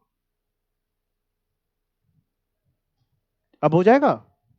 चलो ओके सर, ये तो बात हो गई बेटा लॉटरी की। अच्छा लॉटरी में हम लोग आ तो गए, लेकिन एक ऊपर बचा है। खैर लॉटरी के साथ एक ये भी पढ़ ही लेते हैं फिर ऊपर चलेंगे। अगला कौन सा है सर? अगली भी विनिंग है बेटा। कौन सी विनिंग है sir? Winning from horse race. पहले क्या था, पहले ये ना जो विनिंग थी ना हॉर्स रेस की, इस पे जो थ्रेशोल्ड लिमिट हुआ करती थी वो अलग हुआ करती थी। मैं बोलूंगा नहीं जानबूझ के कि आपको कंफ्यूज ना करो। आज क्या है, इसकी भी थ्रेशोल्ड लिमिट आप देखिए तो 10,000 है, और अगर आप लॉटरी की भी देखते हैं तो 10,000 है। तो आज ये दोनों सेक्शन है अलग अलग, लेकिन बात एक ही जैसी कर रहे हैं। तो अगर हॉर्स रेस से आप जीतते हैं तो 194 बी में कट जाता है। बाकी किसी सी जगह से जीतते हैं, कोई रेस हो या लॉटरी जीत गए कुछ, तो 194 बी में कट जाता है। तो पहले इसलिए अलग अलग हुआ करते थे क्योंकि थ्रेशोल्ड लिमिट अलग अलग हुआ करती थी। फिर गवर्नमेंट ने थ्रेशोल्ड लिमिट सेम कर दी, तो गवर्नमेंट चाहती तो ये मर्ज करके 194 बी में डाल सकती थी, बट गवर्नमेंट ने कहा क्या फर्क पड़ता है, हमको पढ़ा है तो पढ़ा नहीं दो। तो दोनों बिल्कुल एग्जैक्टली सेम है। 194 डबल बी वैसा ही है जैसा बी है, winning from horse race. More than 10,000 जीतते होंगे तो ही कटेगा टीडीएस, नहीं तो नहीं कटेगा। और कौन काटेगा सर टीडीएस? जो भी आपको हॉर्स रेस का पैसा दे रहा है। वो पैसा कौन दे रहा है? वो होता है बुक मेकर, जो बोली लगवाता है, जो आपकी बोली को नोट करता है बुक में। बुक मेकर या एक पर्सन जो होल्ड कर रहा है लाइसेंस, काहे का लाइसेंस? हॉर्स रेसिंग का। या जो भी इंसान वेजरिंग या बैटिंग अरेंज करता है, वेजरिंग वही सट्टेबाजी, वेजरिंग बैटिंग कुछ भी बोल लो, जो भी इंसान अरेंज कर रहा है, इन शॉर्ट जो भी आपको हॉर्स रेस का पैसा दे रहा है वो टीडीएस काटेगा। कितना काटेगा? 30%। किस समय? At the time of payment. तो B and double B exactly same है क्योंकि अब थ्रेशोल्ड लिमिट दोनों में सेम है। इसके अलावा एक ऊपर बच गया है। ऊपर बताए कौन सा बच गया है? डिविडेंड का। डिविडेंड आज की तारीख में जो भी मिलता है वो किसके हाथ में टैक्सेबल होता है? शेयर होल्डर के हाथ में। आईफॉस के हेड में आपने पढ़ा था। लेकिन जब कंपनी आपको डिविडेंड देगी ना तो उस पर टीडीएस काट के देगी। कब काटेगी और या कब नहीं काटेगी आप पढ़ के देखते हैं। डिविडेंड सेक्शन 194 मिल गया ना? 194 ए से ऊपर है, 193 और 194 ए के बीच में 194। कौन सा नेचर ऑफ पेमेंट है? डिविडेंड है, इंक्लूडिंग चाहे वो डिविडेंड प्रेफरेंस शेयर पे हो। केवल प्रेफरेंस लिखा है कि इक्विटी भी है? नहीं, इंक्लूडिंग वर्ड यूज है ना। इंक्लूडिंग मतलब प्रेफरेंस शेयर भी, इसका मतलब हुआ दैट मींस इक्विटी भी। नहीं समझे? इंक्लूडिंग ओनली प्रेफरेंस शेयर थोड़ी ना लिखा है, including dividend on preference share, that means dividend on equity share as well as dividend on preference share. Sir threshold limit क्या है? 5,000 से ज्यादा होगा तो टीडीएस कटेगा। अच्छा पूरी बात पढ़ लो बेटा। 5,000 से ज्यादा in a financial year in case of dividend, अगर किसको मिला है पेड या credited to individual shareholder. कैसे मिला है sir? By any mode other than cash. तो अगर इंडिविजुअल शेयर होल्डर है तो फिर 5,000 की लिमिट है, यानी 5,000 या उससे कम अगर आप डिविडेंड दे रहे हैं मत काटिए टीडीएस। 5,000 से ज्यादा दे रहे हैं तो टीडीएस काटिए। और no threshold limit in any other case, मतलब मान लो एक कंपनी के शेयर दूसरी कंपनी के पास है, ऐसा हो सकता है? ए लिमिटेड के पास बी लिमिटेड के शेयर है, हो सकता है ना? ए लिमिटेड के पास किसके शेयर है? B limited. तो बी लिमिटेड जब डिविडेंड देगी, बी लिमिटेड की शेयर होल्डर कौन? A limited. तो बी लिमिटेड जब ए लिमिटेड को डिविडेंड देगी तो 5,000 की थ्रेशोल्ड लिमिट नहीं है, जितना भी डिविडेंड देगी टीडीएस काटना पड़ेगा। 5,000 की थ्रेशोल्ड लिमिट कब है? जब कंपनी किसको डिविडेंड दे रही हो? इंडिविजुअल शेयर होल्डर को, वो भी कैश को छोड़ के किसी और मोड से। तो आजकल तो वैसे भी कैश में नहीं देते, ठीक है ना, उसी में अकाउंट में आ जाता है, लेकिन तब भी लॉ तो वही है। तो कैश को छोड़ के किसी भी और मोड से देना है, इंडिविजुअल शेयर होल्डर इंडिविजुअल हो तो 5,000 की लिमिट है, नहीं तो कोई लिमिट नहीं है। कौन टीडीएस काटेगा? भाई जो ऑफिसर उस डोमेस्टिक कंपनी का आपको डिविडेंड का पैसा दे रहा है, रेसिडेंट शेयर होल्डर को मिल रहा है कितने परसेंट? केवल और केवल कितना लिखा है? 10%। किस समय? वही पेमेंट के समय। At the time of payment भी बोल सकते हैं या बिफोर मेकिंग एनी पेमेंट, एक ही बात आप समझ के चलिए इसको। ये सारे सेक्शंस आपने याद करने हैं क्या? सेक्शन नंबर आपकी मर्जी है, लेकिन कंटेंट तो आपको पता होना चाहिए ना। डिविडेंड पे क्या थ्रेशोल्ड लिमिट है, कितने परसेंट है, ये सब तो पता होना चाहिए ना। उसके बाद बेटा आ जाओ आप 194 सी में। 194C में कॉन्ट्रैक्टर्स का टीडीएस कटता है। कॉन्ट्रैक्टर कौन होता है? ठेकेदार, जिसने ठेका लिया होता है। वो देसी ठेकों की बात नहीं हो रही, ठीक है ना। कॉन्ट्रैक्ट किसी भी चीज का हो सकता है, आपने किसी को किसी भी चीज का कॉन्ट्रैक्ट दिया। चलिए देखते हैं पढ़ के। पेमेंट्स टू कॉन्ट्रैक्टर, और कब सर काटना है? सिंगल सम पेड या क्रेडिटेड इज मोर देन 30,000 तो काट लीजिए, या और इन दोनों में कोई भी एक बात पूरी हो जाए तो टीडीएस काटना है। The aggregate of sum credited और paid to a contractor during the financial year is rupees 1 lakh, is more than rupees 1 lakh, or individual HUF need not to deduct tax where sum is credited or paid exclusively for personal purpose। आप क्या करिए, ये जो individual और HUF लिखा है यहां से ब्रैकेट लगा लीजिए, इंडिविजुअल से ब्रैकेट शुरू कर लीजिए और पर्सनल पर्पस में खत्म कर दीजिए।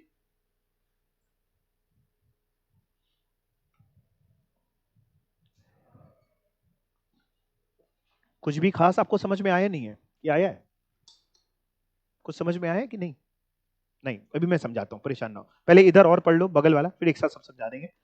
एनी पर्सन, ब्रैकेट में सर क्या लिखा है? ब्रैकेट में जो जैसे ऊपर लिखा था ना, एक जगह और आया था, एक जगह सर और कहां आया था?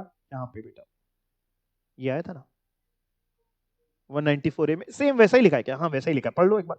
Any person other than individual HUF whose total sale gross receipt turnover from business do not exceed 1 crore in case of business rupees 1 crore or in case of profession 50 lakh during immediately preceding financial year। और sir कौन काटेगा? Any resident contractor for carrying out any work including supply of labour. कितना काटेगा sir? 1% of sum paid और credited if the payee is an individual और HUF, 2% if the payee is any other person. कब काटेगा sir? P और C, whichever is C. Sir कुछ भी दिमाग में नहीं घुसा, चलो समझाते हैं। इंपॉर्टेंट सेक्शन है ये, एग्जाम के लिए इंपॉर्टेंट है। 194C, ये याद करना भी इजी रहेगा शायद आपके लिए। 194C फॉर कॉन्ट्रैक्टर, ठीक है ना, ये सिर्फ याद करने के लिए, बाकी कोई फुल फॉर्म ऐसा होता नहीं है। और इसको कैसे समझाया जाए आपको भाई साहब?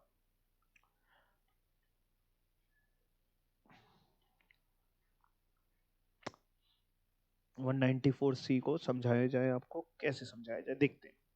देखिए, मान लीजिए एक कंपनी में, मान लो सपोज करो एक ऑफिस बनना है, एक फैक्ट्री बननी है, ऑफिस फैक्ट्री गोडाउन बनना है, कंस्ट्रक्ट हो रहा है। हमने कॉन्ट्रैक्टर को बुलाया, हमने कहा सर ये बनना है, उससे बात करी, कितने पैसे लेगा? उसने अपने पैसे बताए। लेट्स से उसने हमको बताया कि सर हम टोटल 50 लाख रुपीज लेंगे। कितने रुपए लेंगे? 50 लाख, 50 लाख रुपए का उसको हमने ठेका दिया। अब जब हम उस व्यक्ति को पेमेंट करेंगे तो हम क्या करेंगे? हम टीडीएस काट के पेमेंट करेंगे। अब हम टीडीएस कितना काटे, पहले मैं आपको परसेंटेज से सिखा रहा हूं, क्योंकि 2% लिखे हैं आप, देखिए एक 1% भी लिखा है और एक 2%, 2% लिखे ना, एक ये अलग लिखा है और ये अलग लिखा है। हम कितना काटे?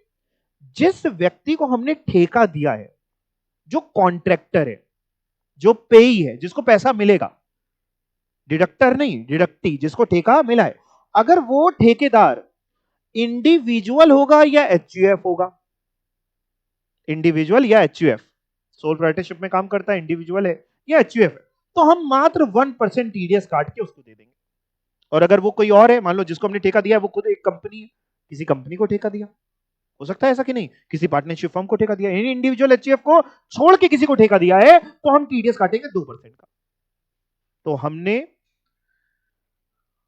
ठेका दिया, जिसको भी ठेका दिया 50 लाख का, जो ठेकेदार है, जिसने ठेका लिया है, वो ठेकेदार अगर इंडिविजुअल या एचयूएफ का स्टेटस रखता है तो हम 1% का टीडीएस काट के, 50 लाख का 1% टीडीएस काट के उसको पेमेंट कर देंगे, यानी 50,000 आ जाएगा 50 लाख का 1%। और अगर वो ठेकेदार जो है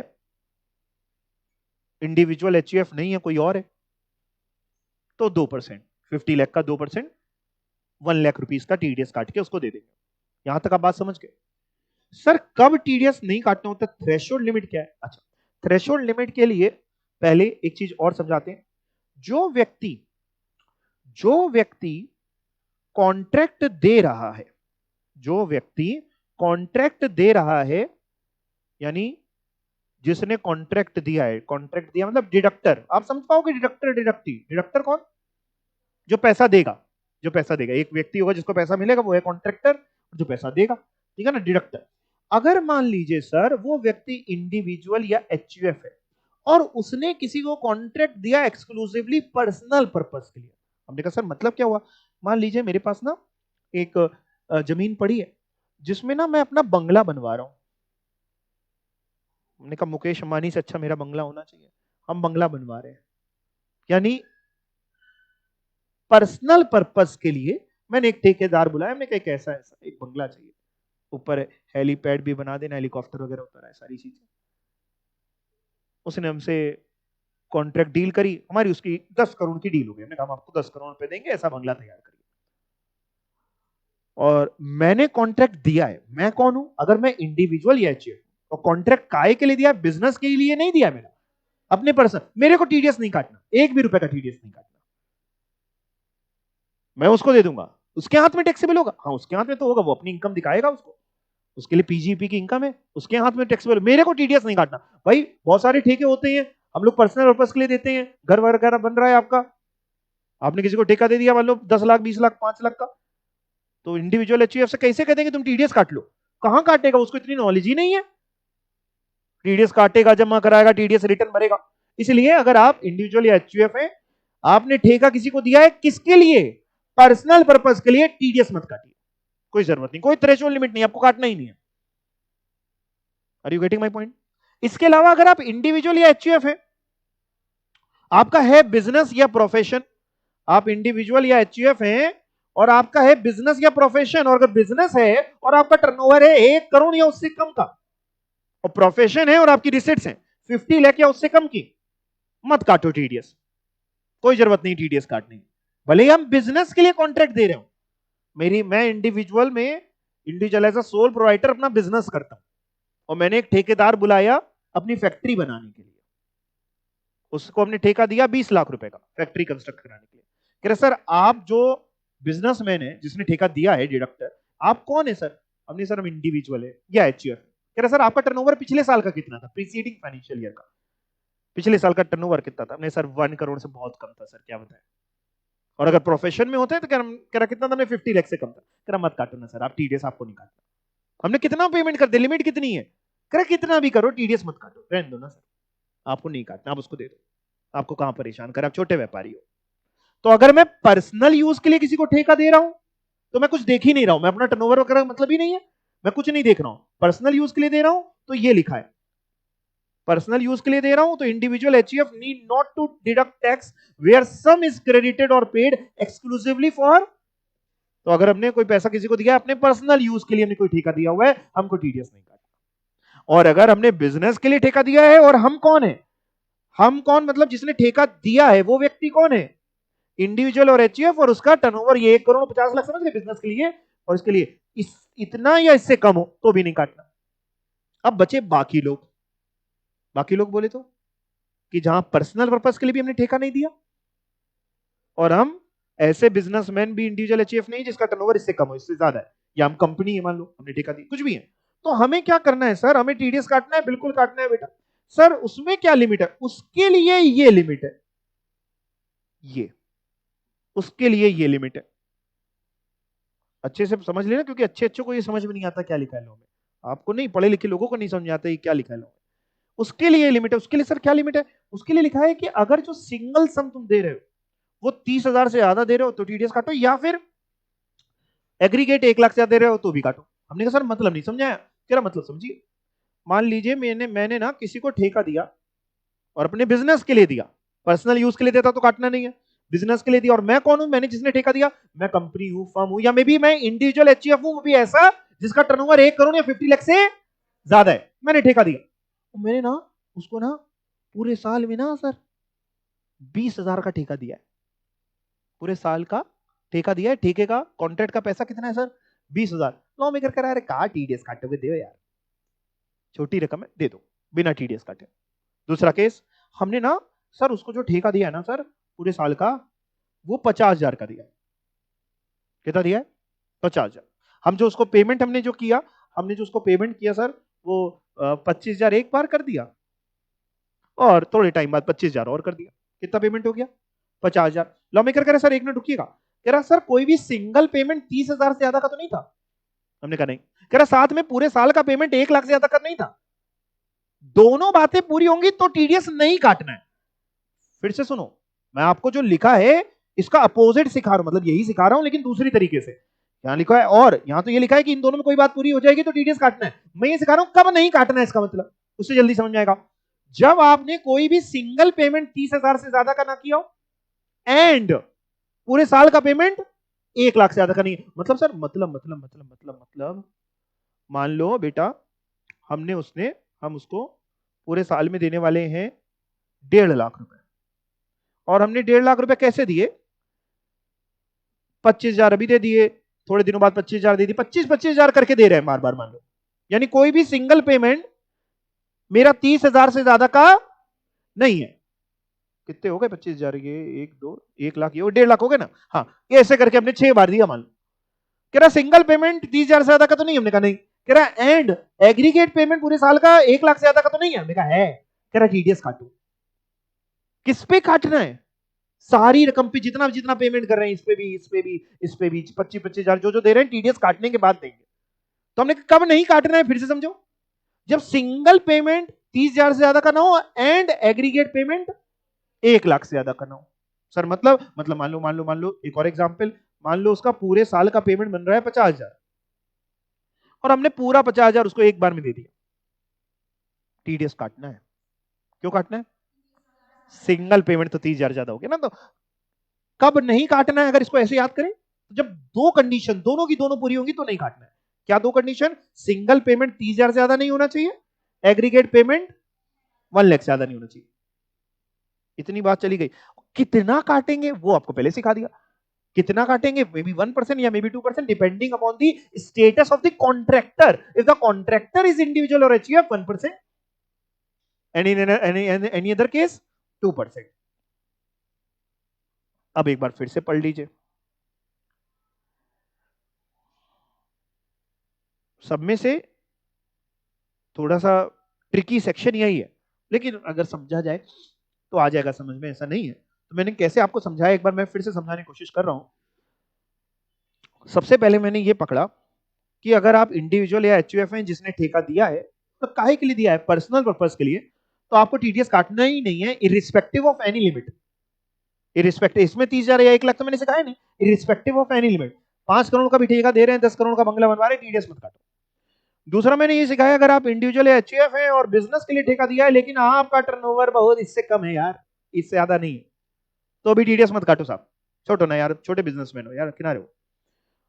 उसके बाद मैंने सिखाया यानी आप बाकी कोई और हो, बिजनेस के लिए कर रहे हो, बाकी कोई और हो, इंडिविजुअल एचयूएफ इससे ज्यादा टर्नओवर है या कोई और ही हो, तो और साथ में कोई भी सिंगल पेमेंट आपका जो है वो 30,000 से ज्यादा का नहीं है एंड एग्रीगेट पेमेंट है, एंड एग्रीगेट पेमेंट 1 लाख से ज्यादा का भी नहीं है, तो भी टीडीएस नहीं काटना। तो कब काटना है फिर? आप कोई और हो और सिंगल पेमेंट आपका 30,000 से ज्यादा हो, या फिर एग्रीगेट पेमेंट 1 लाख से ज्यादा हो, या दोनों ही ज्यादा हो।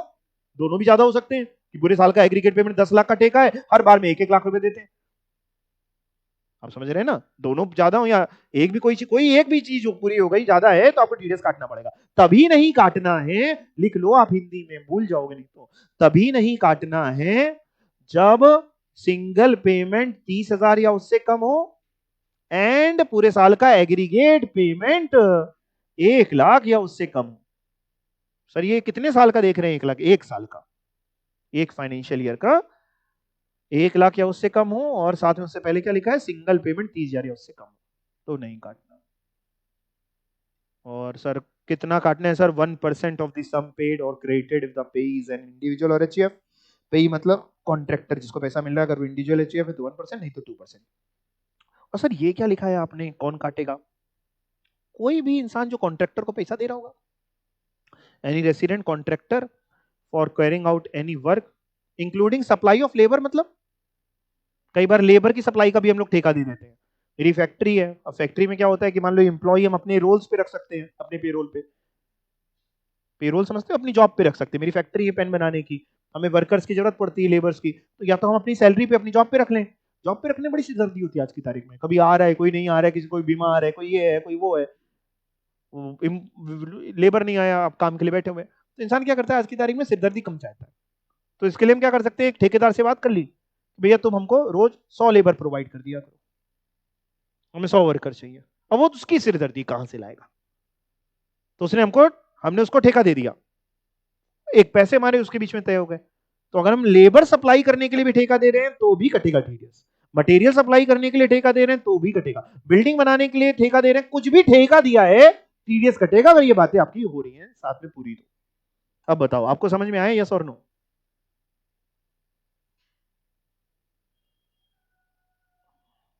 आपने मार्केट में बहुत सारे लोग देखे होंगे, चलो ना मैं आगे चल रहा हूं, चलो मैं समझ में आ गया। हाँ, ये और बहुत इंपॉर्टेंट है, इसको मार्क कर लेना। आपने मार्केट में बहुत सारे लोग देखे होंगे जो इंश्योरेंस सेल करने का काम करते हैं, इंश्योरेंस एजेंट होते हैं। इंश्योरेंस एजेंट सामने वाले को समझाता है कि भैया कर लो इंश्योरेंस, मर जाओगे तो घर वालों का क्या होगा, है ना, जीते जी मार देता है, ये देखो मर गए, है ना, एकदम से। इंश्योरेंस एजेंट का क्या फायदा है, उसका कमीशन मिलता है। कौन देता है कमीशन? इंश्योरेंस कंपनी कमीशन देती है। तो इंश्योरेंस कंपनी जब इंश्योरेंस एजेंट को कमीशन देगी, टीडीएस काट के देगी। कब काटेगी, कितना काटेगी, और पढ़ के देखते हैं। 194D में कटेगा। इंश्योरेंस पे कमीशन किसको मिल रहा होगा, एजेंट को ही मिल रहा होगा, जाहिर सी बात। कितना सर, अगर 15,000 से ज्यादा है पूरे साल का कमीशन तो टीडीएस कटेगा। तो अगर कोई छोटा एजेंट है जिसका पूरे साल का कमीशन कितना बनता है, 15,000 या उससे कम, तो टीडीएस नहीं कटेगा। ठीक है सर, कौन काटेगा? जो भी पर्सन, एनी पर्सन जो रिस्पॉन्सिबल होगा पेमेंट के लिए। सर किसका काटेगा? किसी भी रेसिडेंट का। कितना काटेगा? मात्र 5%, 10 नहीं है यहाँ पे, कितना है? 5 है। किस समय काटेगा sir? PCE 194 DA। Sir DA भी तो सेम, जैसे डी लिखा है वैसा ही तो है, ये भी तो लाइफ इंश्योरेंस पॉलिसी है, एनी सम अंडर ए लाइफ इंश्योरेंस पॉलिसी। सर ऊपर और इसमें अंतर क्या? नहीं नहीं बेटा, अंतर है। ऊपर वाला तो एजेंट को जो कमीशन मिल रहा है उस पर टीडीएस है। तो सर ये क्या है, आप जो पॉलिसी कराएंगे बाद में पॉलिसी का पैसा लोगे ना, आपने जो पॉलिसी कराई बाद में क्या मिलेगा? पॉलिसी का पैसा मिलेगा। एनी सम अंडर ए आपको पैसा मिल रहा है लाइफ इंश्योरेंस पॉलिसी, तो उस पर टीडीएस कटेगा। हाँ, कब कटेगा सर? अगर पूरे साल का पैसा आपको कितना मिला पूरे साल में, 1 लाख या उससे ज्यादा मिला तो टीडीएस कटेगा। मतलब 1 लाख, ऐसे समझ लीजिए 1 लाख या उससे कम समझ लीजिए, 1 लाख से कम पे टीडीएस कटने की कोई जरूरत नहीं है। 1 लाख या उससे ज्यादा पे टीडीएस कटेगा। कौन काटेगा सर टीडीएस? अच्छा, यहाँ केवल एलआईसी लिखा है कि कोई भी इंश्योरेंस? लाइफ इंश्योरेंस पॉलिसी लिखा है, भले ही वो एलआईसी में हो या कहीं पे भी हो, कोई प्राइवेट इंश्योरर हो, कोई भी हो। तो जो भी व्यक्ति आपको इंश्योरेंस कंपनी जो पैसा दे रही है वो टीडीएस काटेगा। Any person responsible for paying any sum under LIP, LIP वही life insurance policy, including sum allocated by way of bonus के नाम से दे रही हो, किसी नाम से भी दे रही हो, वो टीडीएस काटेगी। कितना काटेगी सर? एनी रेसिडेंट का काटेगी। कितना काटेगी सर? 5%। किस समय काटेगी sir? At the time of payment. अच्छा, थोड़ा और समझा दूं, ये 5% के आगे भी कुछ लिखा, of the amount of income comprise. मतलब समझा दूं, अगर आप चाहें तो समझा देता हूं। इसका मतलब ये होता है, आपने पॉलिसी कराई, आप उस पर क्या भरते होंगे हर साल? प्रीमियम। मान लो अभी तक आपने टोटल प्रीमियम 80,000 का भर दिया था और मैच्योरिटी में आपको मिले 1,20,000। 80,000 का प्रीमियम भर दिया था, जा रहा है दिमाग में कि नहीं जा रहा? और बड़ी रकम ले ले, जा रहा है आपके दिमाग में? और 80,000 की जगह 8 लाख, मान लो पूरे जीवन भर ने आपने 8 लाख का प्रीमियम भरा और मैच्योरिटी में आपको मिला 12 लाख, तो आपकी इनकम हुई कितनी? 4 लाख। 4 लाख का 5% कटेगा, ना कि 12 लाख का। बाकी कहीं ऐसा नहीं लिखा था, बाकी तो जहां जो लिखा था वही है। आपने प्रीमियम भरा 8 लाख, मिला 12 लाख, एक्स्ट्रा कितना? 4 लाख। 4 लाख का 5% वो आपको प्रीमियम टीडीएस काटेगी। आपकी इनकम तो वही है ना 4 लाख की, 12 लाख की इनकम थोड़ी ना हुई।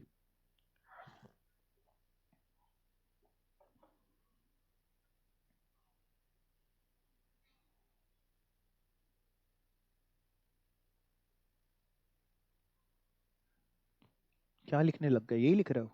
लिखो जल्दी फिर। लिख लिया? अगला लॉटरी पे आ रहा है, लॉटरी तो पढ़ लिया, 194B इसी का ही था, डबल बी भी था, फिर ये क्या है? हाँ वो तो है, जिसकी वो था 194B वगैरह, जिस जो लॉटरी जीता है। ये कौन है? जो इंसान लॉटरी बेचता है, बेचने वाले को क्या मिलता है? कमीशन मिलता है, उस पे टीडीएस कटेगा।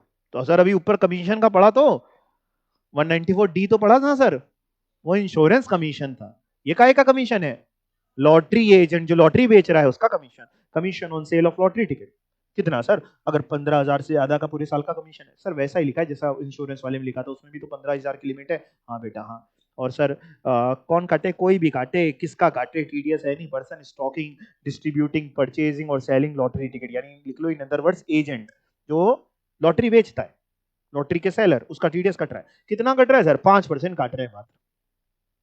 किस समय? पी और C whichever is G. Sir ये सब सेक्शन याद कर लें, याद हो जाए तो बहुत ही अच्छा, नहीं तो आप याद ना करो, याद करने बिल्कुल दिक्कत नहीं, कंटेंट दिमाग में रखो, कब क्या लिमिट है, थ्रेशोल्ड लिमिट कितनी है और रेट कितना है, ये सब अपने दिमाग में रखो, और किस समय कटेगा, क्योंकि कहीं कहीं पे पेमेंट लिखा है केवल, जैसे इसी ऊपर आप डीए देखें वहां पे केवल लिखा है at the time of payment, G में लिखा है पेमेंट और credit whichever is earlier. Sir ये एच वाला आ रहा है 194 एच, उसके नीचे कमीशन और ब्रोकरेज, फिर से कमीशन आ गया, कितना कमीशन पड़ेंगे?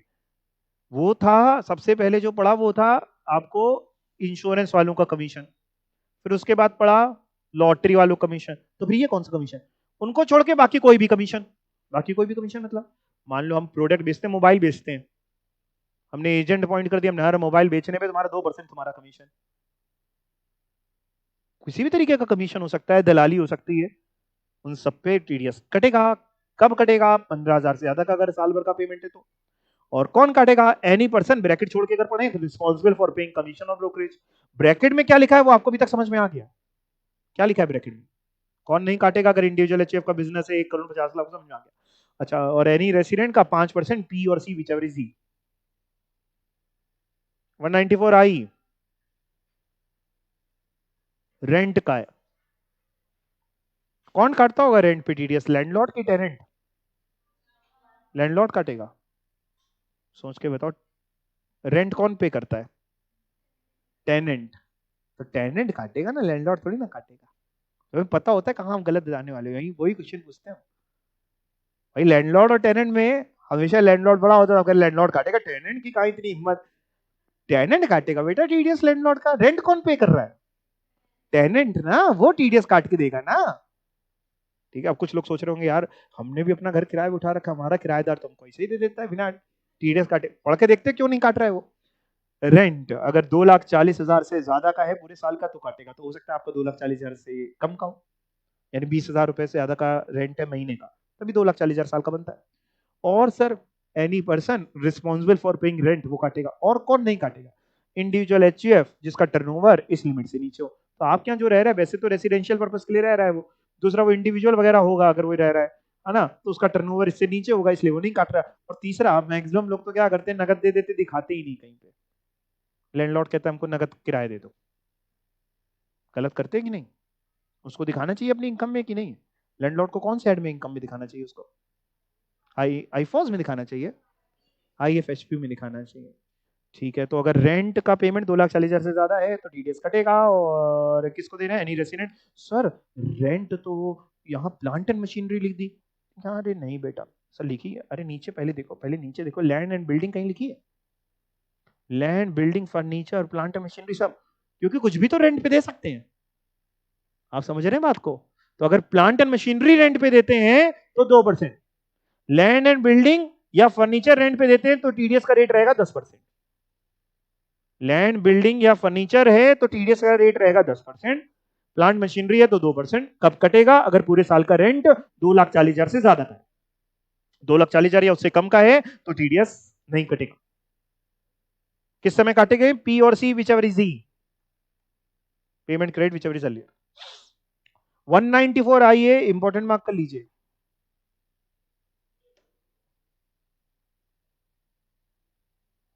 Payment on transfer of certain immovable property other than agricultural land, if amount is 50 lakh और लेस तो नहीं काटना, मतलब 50 लाख या उससे ज्यादा पे काटना है।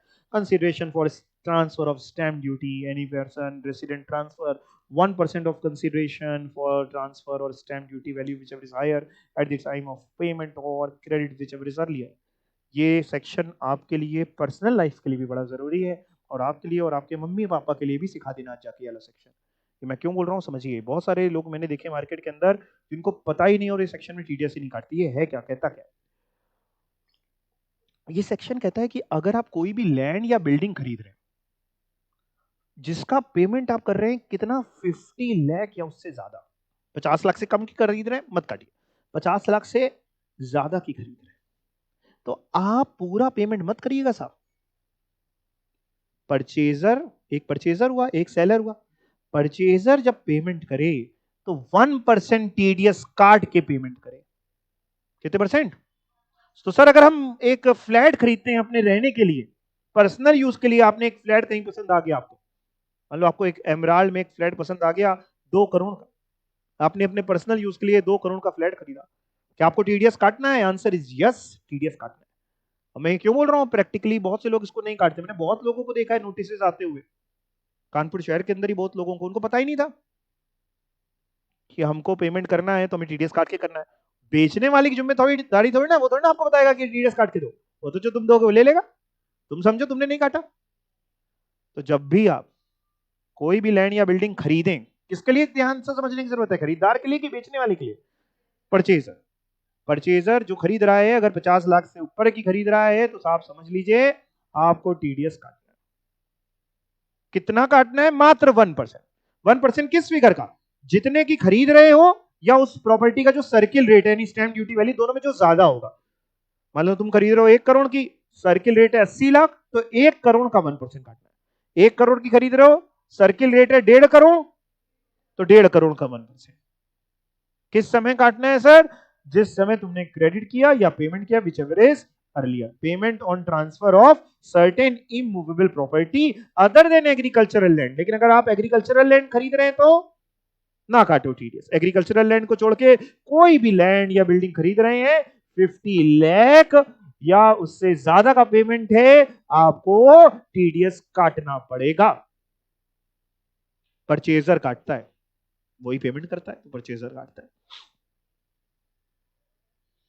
उसके लिए 190, अगला सेक्शन जो है उसके बाद 194J आपके लिए बड़ा इंपॉर्टेंट है। 194J, आप लोग जब क्वालिफाई हो जाएंगे, जब बढ़िया डिग्री मिल जाएगी, तो या तो डिग्री मिलने के बाद जॉब करोगे या प्रैक्टिस करोगे। हाँ, एक और ऑप्शन भी है कि आपके पास बहुत पैसा है तो कुछ ना भी करो, है ना, कुछ नहीं करोगे तो कोई बात ही नहीं, जॉब या प्रैक्टिस में आते हो। अगर जॉब करोगे तो आपको जो सैलरी मिलेगी टीडीएस कट के मिलेगी अंडर सेक्शन 192, जो सबसे पहले पढ़ा था सैलरी वाला। और अगर प्रैक्टिस करते हो तो आपको जो प्रोफेशनल फीस मिलेगी उस पर टीडीएस कटेगा। प्रैक्टिस करोगे तो फीस मिलेगी ना, क्लाइंट आपको पैसा देगा ना फीस, उस पर वो क्लाइंट टीडीएस काटेगा कि आप काटोगे? क्लाइंट वो जो पैसा देता है वो काटेगा। कौन से सेक्शन में काटेगा? 194J में काटेगा। तो पढ़ के देखते हैं सर किसके लिए, फीस फॉर प्रोफेशनल या कोई टेक्निकल सर्विसेज आप देने लग गए, इंजीनियर वगैरह है, या रॉयल्टी का पैसा मिल रहा है, या नॉन कॉम्पीट फीस मिल रही है, या डायरेक्टर को रेम्युनरेशन मिल रहा है, जिनको भी जो भी मिल रहा है उनका सबका 194J में टीडीएस काटता है। तो सीए वगैरह को जो फीस मिले, सीएस वगैरह को मिले, या जो भी प्रोफेशनल फीस वगैरह जो भी मिलती है 194J में कटता है। और सर कब कटेगा? अगर 30,000 से ज्यादा पेमेंट होगा पूरे साल में तो टीडीएस कटेगा for each category of income. That means अगर आपका क्लाइंट जो फीस दे रहा है 30,000 से कम की फीस दे रहा है, 20,000 की फीस है, तो टीडीएस वो नहीं काटेगा, आपको दे देगा। और सर कौन काटेगा? एनी पर्सन, कोई भी व्यक्ति काटेगा। ब्रैकेट में आपको दिख रहा है वही लिखा मिलेगा, वही दिख रहा है, थोड़ा और भी दिख रहा है, मतलब ये कुछ वैसा ही है जैसा 194C में था। जो व्यक्ति प्रोफेशनल फीस का पेमेंट कर रहा है, आप और हम हो गए प्रोफेशनल, हम लोग को पैसा मिलेगा। जो व्यक्ति हमको पेमेंट कर रहा है उसने अगर अपने पर्सनल चीज के लिए, मान लो उसका उसका उसका इनकम टैक्स रिटर्न जाना है, आईटीआर, पर्सनल का कोई व्यापार बिजनेस वगैरह नहीं है, उसने आईटीआर गया और हमने उससे फीस ले ली, मान लो 50,000 रुपए, इतनी नहीं लेते आईटीआर बनने की, मान लेते 50,000 हमने ले ली, तो वो टीडीएस बिना काटे हमको देगा। क्यों? उसने जो हमसे सर्विस ली वो अपने पर्सनल यूज के लिए ली, तो जो पर्सनल यूज के लिए ले रहा है उसको नहीं काटना। या फिर जो इंसान इंडिविजुअल और एचयूएफ बिजनेस यूज के लिए ले रहा हो, टर्नओवर 1 करोड़ या 50 लाख, जो लिमिट थी ना बिजनेस के लिए 1 करोड़, प्रोफेशनल के लिए 50 लाख, उससे कम है तो भी नहीं काटेगा। बाकी कोई भी लेगा टीडीएस काटेगा। कब? जब कितना पेमेंट कर रहा हो फीस का, फीस का पेमेंट कितना हो रहा हो, 30,000 से ज्यादा। कितना काटेंगे सर? कितना काटेंगे सर? 2%। अगर पेई जो है एंगेज्ड है only in the business of operation of call centre, पेई मतलब जिसका टीडीएस कट रहा है कि जो काट रहा है? जिसका टीडीएस कट रहा है, जिसका टीडीएस कट रहा है। अगर वो उसका कॉल सेंटर है जिसका टीडीएस कट रहा है तो 2%।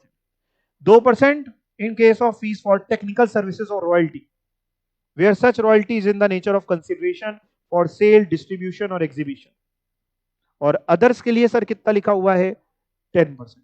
मतलब जो सीएस वगैरह का, सीए वगैरह का टीडीएस कटता है वो 10%, है ना? उनका टीडीएस कितना कटता है? 10%। लेकिन अगर आप टेक्निकल सर्विसेज या फिल्म्स वगैरह बनाते हैं, उसका एग्जीबिशन वगैरह करते हैं, या फिर कॉल सेंटर चलाते हैं, उसके लिए आपको फीस मिलती है, तो टीडीएस मात्र 2%।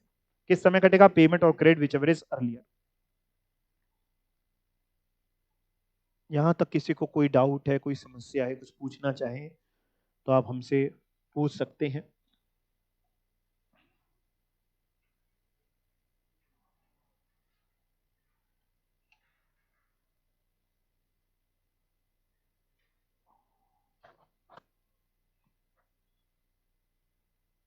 ये 30,000 की फीस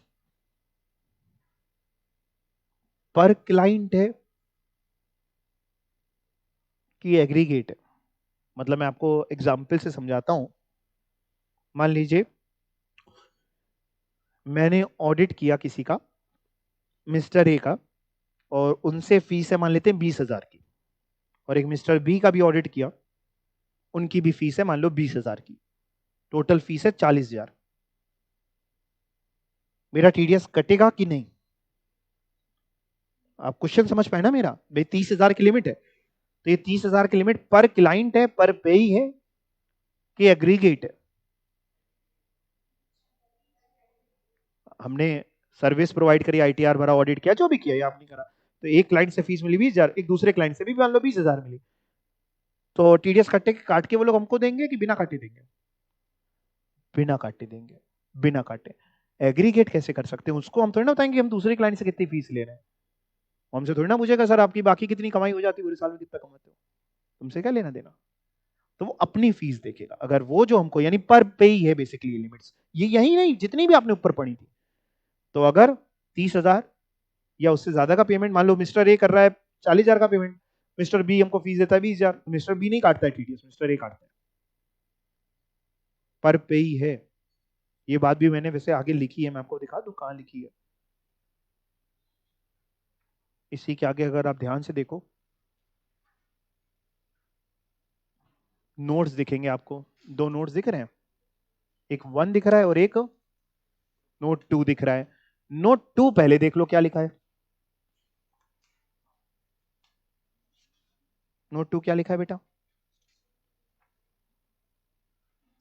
जो भी थ्रेशोल्ड लिमिट कॉलम 3 में दी थी, केवल 194 जे में नहीं, हर सेक्शंस में, वो इन रिस्पेक्ट ऑफ ईच पेई है, हर पेई। समझ गए? जैसे कॉन्ट्रैक्टर वाला पड़ा था 30,000 1 लाख, तो मैं जितने कॉन्ट्रैक्टर को पेमेंट करूंगा सबका अलग अलग चेक करूंगा। मान लो मैंने किसी कॉन्ट्रैक्टर को पूरे साल में पेमेंट किया 10,000 का, उसका टीडीएस नहीं काटूंगा। दूसरे कॉन्ट्रैक्टर को पूरे साल में पेमेंट कर रहा हूं 2 लाख का, उसका टीडीएस काटूंगा। और सर ये इसके अलावा नोट 1 क्या लिखा हुआ है अपने ऊपर, पढ़ के देखो क्या लिखा है। कहां पे?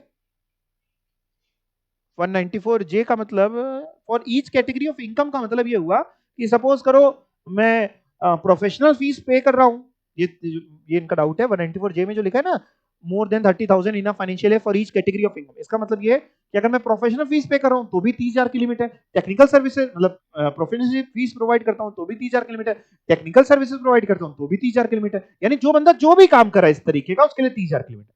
मतलब ये है कि केवल प्रोफेशनल के लिए 30,000 नहीं है, रॉयल्टी मिल रही है तो भी 30,000 की लिमिट है, ये मतलब है। बाकी इसका कोई और डेप्थ मतलब नहीं है, वही 30,000 ही है। तो आप जो भी काम कर रहे हो इनमें से, तो 30,000 से ज्यादा का पेमेंट अगर आपको मिल रहा है तो फिर टीडीएस कटेगा, नहीं तो नहीं कटेगा। अच्छा, अब भाई साहब पहला क्या है जरा समझिए, मैं आपको समझाता हूँ ये है क्या, ये लाया क्यों गया था, पहले पॉइंट में क्या लिखा है, क्यों लाया गया था, मैं इसको पहले आपको कारण समझाता हूँ। है क्या, जैसे आपने 194 सी पढ़ा, 194 सी में क्या है, कॉन्ट्रैक्टर में आपने पढ़ा कि कॉन्ट्रैक्टर को आप पेमेंट करिए तो कितना परसेंट टीडीएस काट लीजिए, 1%, 2%। अब ज्यादातर कॉन्ट्रैक्टर क्या करते थे, ये पॉइंट केवल कॉन्ट्रैक्टर के लिए नहीं है, सबके लिए, लेकिन ये लाया बेसिकली इन लोगों की वजह से किया था। ज्यादातर कॉन्ट्रैक्टर क्या करते थे, जब कॉन्ट्रैक्ट लेते थे तो सामने वाला व्यक्ति जो टीडीएस काट रहा है ना, वो उससे उनका पैन नंबर मांगता था। भाई मेरे को टीडीएस काटना है, मेरा बिजनेस है, मैंने किसी को कॉन्ट्रैक्ट दिया तो मैं उसको टीडीएस काट के पेमेंट करूंगा। तो मैं उसका कहता था अपना पैन नंबर मेरे को दो भाई, मैं तुम्हारा टीडीएस काटूंगा, जब टीडीएस रिटर्न भरूंगा तो उसमें पैन नंबर डालूंगा ना तुम्हारा कि मैंने इतना पेमेंट तुमको किया, इतना टीडीएस काटा। कॉन्ट्रैक्टर क्या करते थे, शैतानी क्या करते थे, पैन नंबर देते ही नहीं थे। उसका कारण समझिए, पैन नंबर दिया नहीं, हमने टीडीएस काट लिया 1% 2% और उनको पेमेंट कर दिया।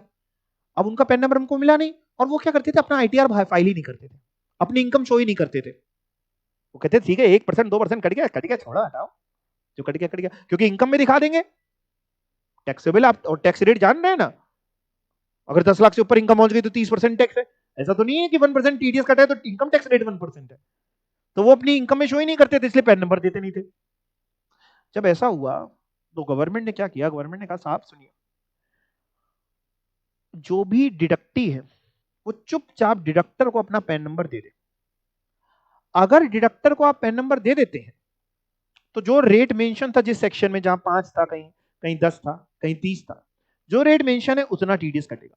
और अगर आपने डिडक्टर को अपना पैन नंबर नहीं दिया तो डिडक्टर आपका टैक्स काटेगा जितना रेट मेंशन था, या 20% विच एवर इज हायर। मतलब आज की तारीख में कॉन्ट्रैक्टर ने हमको अपना पैन नंबर दे दिया तो हम उसका 1% या 2%, 1% 2% समझ गए ना, उतना ही टीडीएस काटे। उसने पैन नंबर नहीं दिया, हम 20% टीडीएस काट के उसको देंगे। ये लीग मतलब ये हमारी ऑब्लिगेशन है, मेरी मर्जी नहीं, अपनी मर्जी से नहीं कर रहे, गवर्नमेंट ने कह रखा है। तो अगर डिडक्टर पैन नंबर दे रहा है तो जितना रेट मेंशन है वो, नहीं तो फिर जितना रेट मेंशन है या 20% विच एवर इज हायर। जैसे लॉटरी के केस में ऑलरेडी रेट 30% है तो पैन नंबर दे रहे हैं तो भी 30%, पैन नंबर नहीं देंगे तो भी 30%। वैसे भी एक बात, जब 30% है तो हम पैन नंबर दे ही देंगे ना, 30 तो कट ही रहा है, ज्यादा क्या ही टैक्स बनेगा। आप समझ रहे हैं बात को। तो इसलिए जो लोग शैतानी करते थे, पैन नंबर नहीं देते थे, इसलिए गवर्नमेंट ये सेक्शन लाई थी। आज का नया नहीं, बहुत साल हो गए, चिदम्बरम जी का लाया हुआ ये था। Section 206AA requires furnishing of PAN by the deductee to the deductor, कि डिडक्टी डिडक्टर को अपना पैन नंबर दे। फेलिंग विच, अगर नहीं दे रहा है तो डिडक्टर क्या करेगा, टैक्स काटेगा at the higher of the following rate, जितने भी रेट प्रिस्क्राइब थे, स्पेसिफाइड थे, जितने भी सेक्शन थे, या 20% दोनों में जो ज्यादा है। लेकिन लेकिन लेकिन एक सेक्शन था 192A, pre mature withdrawal of EPF, वहां पे अगर आपने पैन नंबर नहीं दिया तो 20% रेट नहीं था, एमएमआर पे था, तो वो मैंने इसलिए वहां लिख दिया था। वहां पे अगर पैन नंबर नहीं दिया, प्री मैच्योर विड्रॉल के लिए अगर पैन नंबर दे दिया है तो 10% मिल गया ना आपको, नहीं दिया है तो 20 नहीं था, एमएमआर था। और बाकी सब सारे सेक्शंस में कहीं पे मैंने कुछ लिखा नहीं था, तो ये नोट नंबर बाकी सारे सेक्शन 192A को छोड़ के बाकी सारे सेक्शंस के ऊपर एप्लीकेबल है, कि जितना रेट दिया है वो या 20% दोनों में जो हायर होगा वो एप्लीकेबल होगा। अगर आपने अपना पैन नंबर नहीं दिया तो, पैन नंबर दे दिया तो फिर जितना रेट है वही लगेगा, 20 नहीं लगेगा। यहां तक आपको समझ में आई है? हाँ बोलो, ना बोलो, कुछ एक बोलो। आ गई? हाँ, कोई डाउट है किसी को? अच्छा यस सर बोल रहे हैं ना, आ गया सर, ठीक है। उसके बाद आता है साहब TCS, tax collection at source, section 206C। यहां से एक काम करेंगे, नेक्स्ट क्लास से टेकअप कर लेंगे, है ना। आप एक काम करिएगा, टीडीएस तक पूरा पढ़ के आइएगा, बल्कि यूं कहें तो याद करके आइएगा, क्योंकि रेट वगैरह थ्रेशोल्ड लिमिट याद करके आइएगा। ठीक है, थैंक यू।